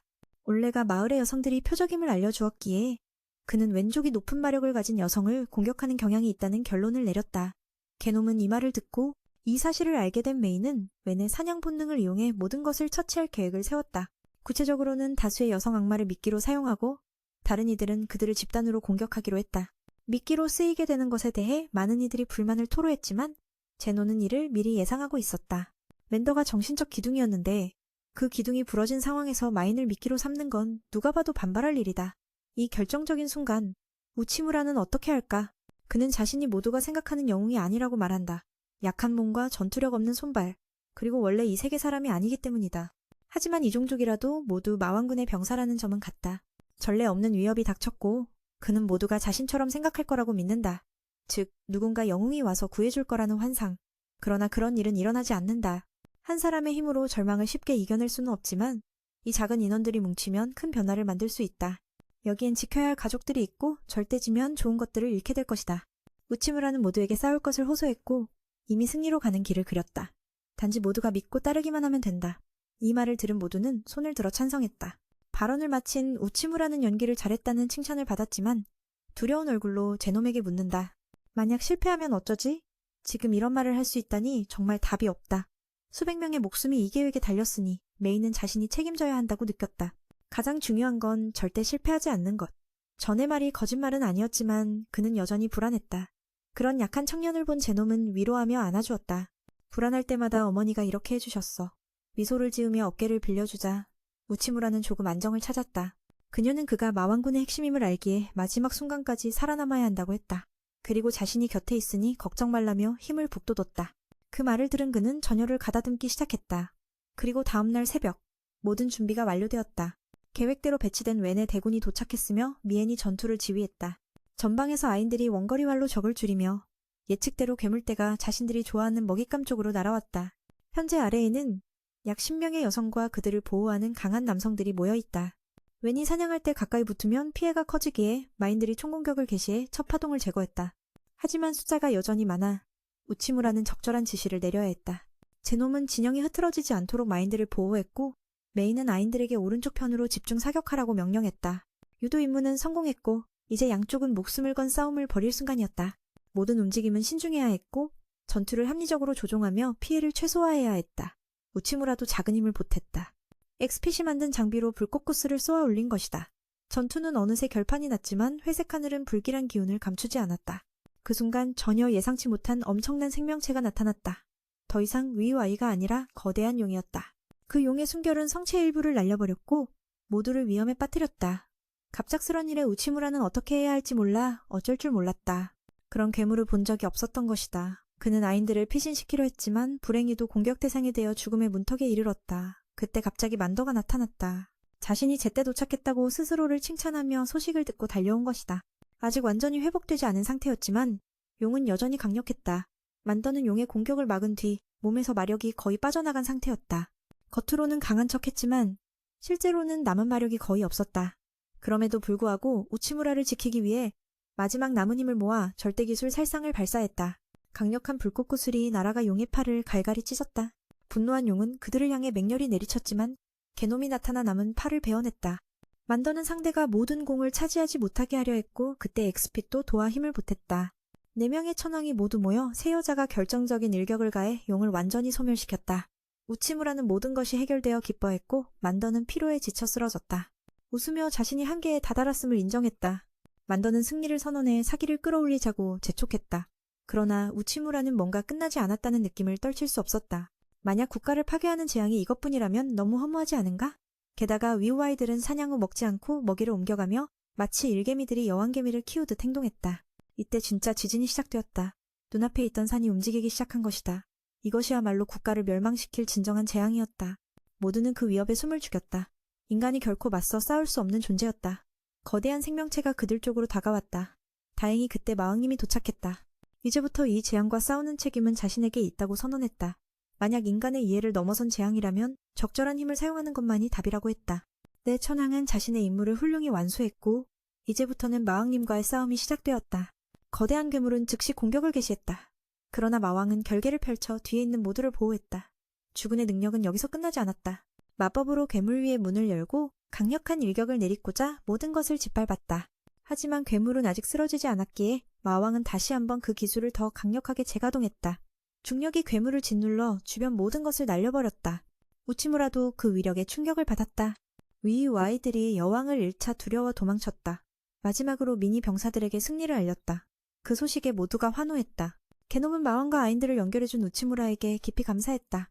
만더의 아내는 우치무라가 기세에 도취되지 못하게 경계하며 그를 향한 다른 여성의 칭찬에 오히려 재앙이라며 농담을 던졌다. 그렇게 재앙과의 전투는 마침내 끝났다. 평화가 모두에게 돌아왔다. 병사들은 피해를 복구하느라 분주했다. 이번 승리는 어느 한 종족이나 생명체만의 것이 아닌 모두의 승리였다. 이를 기념해 마왕은 시상식을 열고 니천왕에게 최고의 공로상을 수여했다. 폭풍의 신과 대지의 수호자는 가장 많이 싸웠으며 해외 관리와 풍법사는 지략으로 기여했다. 모두가 마왕으로부터 귀중한 보상을 받았다. 특히 우치무라는 그 누구보다 많은 칭찬을 받았다. 모든 지도자가 그를 인정했다. 마왕은 우치무라의 힘을 보고 깊은 감명을 받았고 앞으로 충성스러운 신하로서 계속 봉사하길 바랐다. 또한 우치무라에게 왕이 무엇인지 물었다. 그는 왕이란 국가를 이끌고 조종하는 자라고 생각했다. 그러자 마왕은 갑자기 우치무라에게 새 시대의 왕이 될 것을 요청했다. 이 말에 그는 충격을 받았다. 자신이 어떻게 왕이 될 수 있냐고 이해하지 못한 것이다. 마왕은 우치무라가 새 시대의 왕이기를 바랐다. 그는 농담인 줄 알고 거절했다.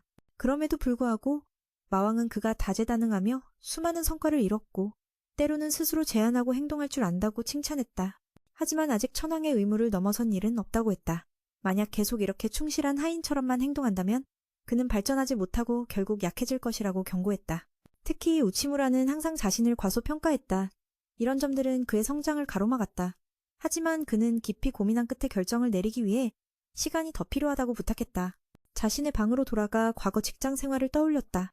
자신의 정책들은 상사들에 의해 좌절됐고 그들은 그의 재능과 착함을 악용해 그를 자본에 팔아넘겼다. 결국 그는 계속해서 좌절하며 더 이상 일어설 수 없었다. 그 상처는 그의 마음 깊은 곳에 남아 빠져나올 수 없게 만들었다. 그래서 그는 여기 와서도 맡은 임무만 충실히 수행하는 데 그쳤다. 그런 사람이 마왕처럼 왕이 된다면 누가 받아들일까? 게다가 마왕은 모든 것을 파괴할 수 있는 힘을 가졌다. 지도자는 가장 강력한 힘을 가진 자가 되어야 한다는 생각이 있다. 하지만 마왕의 생각은 완전히 달랐다. 힘은 고통과 재앙만을 가져올 뿐이었다. 세상을 더 아름답게 만들려면 현재의 시스템을 바꿔야 했다. 절대적인 힘을 가진 자가 왕이 될 수 있는 건 아니었다. 지도자가 될 자질 없는 수많은 자들이 결국 폭군과 포갑자가 되어 백성을 고통 속에 몰아넣었다. 이는 어떤 면에서는 재앙보다 더 심각한 문제였다. 마왕의 야망은 모든 재앙을 없애고 현재의 왕체제를 폐지하는 것이다. 그 첫걸음이 바로 우치무라를 왕으로 만드는 것이었다. 그는 힘은 없지만 최고의 지식과 지도력을 가진 인물이었다. 그러나 우치무라는 자신이 왕이 되는 것은 꿈에서도 본 적 없었고 마왕의 기대가 너무 과분해 느껴졌다. 그는 단지 주군을 따르고 싶을 뿐이었다. 물론 마왕은 그의 마음속 상처를 잘 알고 있었다. 세상을 아름답게 만들려면 현재의 운영 방식을 바꿔야 한다. 절대 권력을 가진 자가 왕이 되는 것이 아니다. 지도력이 부족한 자들이 결국 군주나 폭군이 되어 백성을 고통에 빠뜨린다. 어떤 면에서는 그것이 재앙보다 더 심각한 재앙이다. 마왕님의 야망은 모든 재앙을 없애고 현재의 왕제도를 제거하는 것이다. 그 첫걸음은 바로 민을 왕으로 만드는 것이다. 힘은 없지만 뛰어난 지식과 리더십을 가진 자로. 하지만 그에게 왕이 된다는 것은 꿈에서도 본 적 없는 일이었다. 마왕님의 기대는 너무 빛나서 도저히 자신이 닿을 수 없는 것 같았다. 그는 오직 폐하를 따르기만 원했다. 물론 마왕님은 그의 마음속 상처를 알고 있었다. 그리고 그 모든 상처를 치유하고 성장시켜야 할 책임도 알고 있었다. 우치무라는 아직 상처가 아물지 않았다. 그러나 인생의 쓴맛과 단맛을 모두 맛본 자만이 진정한 위대한 리더가 될 수 있다. 지금의 고통은 오직 그가 홀로 짊어져야 할 운명이었다. 하지만 마왕님은 우치무라에게 여기서 멈추고 평온한 삶을 누릴 것인지 아니면 고통을 감내하며 앞으로 나아갈 것인지 선택하길 원했다. 안타깝게도 우치무라는 용기가 부족했고 자신을 믿지 못했다. 단지 맡은 일만 하면서 상처받지 않는 편이 낫다고 생각했다. 왕이 되겠다는 꿈은 너무 무거웠다. 아무 보장도 없는데 그가 감히 앞으로 나아갈 수는 없었다. 비록 폐하께서 그의 능력을 보장했지만 우치무라는 스스로를 보호하기 위해 비참한 길을 택했다. 처음 이곳에 왔을 때 마왕님은 떠나고 싶으면 막지 않고 원래 세계로 돌려보내겠다고 약속했다. 주인님에 대한 기대를 저버렸기에 우치무라는 더 이상 이곳에 뻔뻔하게 남고 싶지 않았다. 그래서 그는 사천왕직을 그만두고 예전처럼 평범한 직공으로 돌아가려 했다. 그날 밤 올레이와 네아는 우치무라가 깊은 생각에 잠긴 모습을 보았고 심지어 그가 업무 인수인계 문서까지 작성하는 것을 목격했다. 떠나기 전에 미처 끝내지 못한 일을 마치려는 그의 마음이었다. 서류 더미 속에서 우치무라는 늙은 부부가 보낸 편지를 발견했다. 치물을 파는 그들은 우치무라의 공식 덕분에 장사가 번창했고 매일 손님들로 북적였다. 그들은 우치무라에게 감사의 인사를 전하며 기회가 되면 다시 찾아와 달라고 했다. 편지를 읽고 젊은이는 기뻤지만 동시에 슬펐다. 가장 아픈 순간은 이별할 때라는 걸 깨달았다. 그 말을 들은 여동생은 우치무라가 떠날 것임을 직감했다. 두 자매는 함께 달려가 아만드에게 알리고 그를 막으려 했다. 한편 우치무라는 사직서를 쓰며 마왕님의 허락을 기다렸다. 이렇게 사천왕으로서의 역할을 끝내고 싶었다. 익숙한 식당에서 그는 현재의 직장을 떠나는 것이 아쉬웠다. 좋은 상사와 동료들, 완벽한 환경에서 일하는데 그만둬야 한다니 진심으로 안타까웠다. 그날 식당 주인은 갑자기 맛있는 요리를 내놓으며 우치무라를 초대했다. 이유를 묻자 식당을 곧 닫을 예정이라고 했다. 우치무라는 갑작스러운 소식에 의아해하며 앞으로 어디서 쉴지 고민했다. 주인은 간단히 말했지만 우치무라는 이미 마음속으로 답을 알고 있었다. 다음날 아침 그는 어제의 말을 곱씹으며 가장 먼저 작별 인사를 하러 갔다. 마왕군 훈련 담당 제노였다. 말을 꺼내려던 찰나 제노가 끼어들어 마왕군의 놀라운 변화를 보여주려 했다. 지금 두 종족은 마치 개와 고양이처럼 서로를 경계했지만 열심히 훈련 중이었다. 아만드와 상의한 후 두 종족이 함께 훈련하는 정책을 시행했다. 이 모든 것은 우치무라의 지시에 따른 것이었다. 그날 위기에 처했을 때 아인과 마인의 적대감은 사라졌다. 이렇게 자주 훈련하면 전투 능력도 향상되고 서로 이해도 깊어질 것이다. 하지만 제노는 자신이 협력하는데 재능이 없다고 생각했다. 아인과 마인이 함께하면 오히려 싸움과 갈등이 커질까 걱정했다. 그녀는 계속해서 자신이 과연 이 변화를 지킬 수 있을지 고민하며 마음을 다잡았다. 그 두려움과 불안 속에서도 제노는 한 걸음씩 앞으로 나아가려 했다. 그녀의 내면에는 분명한 의지가 있었다. 그리고 그 의지는 앞으로 펼쳐질 이야기 속에서 빛나게 될 것이다. 짐을 짊어질 수 있을까 두려워했지만 결국 그녀는 깨달았다. 두려워할 필요가 전혀 없다는 것을. 이 말은 마치 그에게 보내는 조언 같았다. 자신의 능력을 부정하지 말라고. 그녀를 깨우친 건 바로 그가 아니라 맨이었다. 하지만 그녀와 용녀의 관계는 좀처럼 나아지지 않았다. 어디서든 마주치기만 하면 싸움이 벌어졌다. 이때 제노는 그에게 군 전체를 맡아달라며 두 사람 사이의 다리가 되어주길 바랐다. 헤어질 말도 못한 채 그녀는 이미 떠나버렸다. 어쩔 수 없이 그는 지금 우치무라에게 도움을 청하러 갔다. 그녀는 현재 씨앗을 개발하고 개량하는 중이었다. 우치무라는 그녀가 언제부터 시작했는지 물었지만 자신도 모르게 오래전부터였다고 했다. 만약 성공한다면 마왕군은 매 시즌마다 수확량을 늘릴 수 있을 것이다. 이것은 식량 부족 문제를 해결할 최고의 방안이었다. 아이디어는 오래전부터 있었지만 게으름 때문에 계속 미뤄왔다. 무거운 짐을 벗고 싶었지만 누군가를 위해 다시 일에 매달리게 된 것이다. 그 쓰레기 동생과 맞선 후 그녀는 과거의 기억을 떠올렸다. 그래서 절실히 짐계량을 반드시 해내겠다고 결심했다. 이전에 자신도 가난한 사람들에게 구원받은 적이 있었다. 비록 적은 양이었지만 그들은 짐을 가져다 요리에 그녀를 살렸다. 우치무라는 자신이 무엇을 해야 할지 깨달았다. 은혜를 갚기 위해서다. 또한 맨의 마음을 북돋워 다시 자신을 돌아보게 만들었다. 할지 말지는 그의 동기에 달렸다. 오늘 그녀가 자신과 마주할 수 있었던 것도 우치무라의 조언 덕분이었다. 그 역시 자신과 맞서야 한다고 했다. 다른 천왕들도 맨이 포기하려 한다는 사실을 알고 이런 방식으로 전하려 했던 것 같다. 그는 자신과 맞서라는 말을 떠올리며 돌아섰다. 그런데 용녀가 화염처럼 분노에 휩싸여 있었다. 아마도 미친 듯이 화가 난 모양이었다. 자신이 뭘 잘못했는지 모르지만 그는 먼저 사과했다. 분명 그녀가 청년을 꼬집고 난 후 혼자 남겨졌을 것이다. 그는 물론 그녀와 대화하러 갈 것이라 말했다. 그 말을 듣고 그녀는 화를 풀고 있으면 빨리 말해 라고 했다. 그는 자신이 마왕님으로부터 천왕 중 하나로 추천받았지만 어떻게 해야 할지 모른다고 털어놓았다. 그 말을 듣고 용녀는 웃으며 그가 너무 많은 책임을 혼자 짊어지고 있다고 했다. 그래서 가장 중요한 걸 잊어버렸다고 지적했다. 그녀는 그들의 관계를 증명하는 반지를 내밀며 손을 잡았다. 맨은 자신에게 더 의지해야 한다고 말했다. 왜냐하면 둘은 동료니까. 설령 세상이 그를 외면해도 그녀는 결코 그를 버리지 않을 거라고. 왕이든 마왕이든 일단 경험해보라고 격려했다. 그 말을 듣고 그는 감동의 눈물을 흘렸다. 모두가 자신을 따뜻하게 대해준 덕분이었다. 우치무라의 세 소녀의 격려 덕분에 그는 오래된 족쇄를 끊어냈다. 그래서 다음날 자신감을 가지고 마왕님을 찾아가 답을 내놓았다. 맨은 자신을 부정하거나 한계를 설정하지 않고 항상 앞으로 나아가야 한다고 생각했다. 아무리 어려운 시련이 와도 말이다. 하지만 위대한 왕이 되려면 아직 부족함을 인정했다. 그래서 그는 힘으로 다스리지 않는 새로운 왕의 방식을 찾자고 제안했다. 아직 미숙하지만 왕이 된 후 마왕님에게서 조언을 받고 싶다고 했다. 그리고 밖에 있는 동료들의 도움을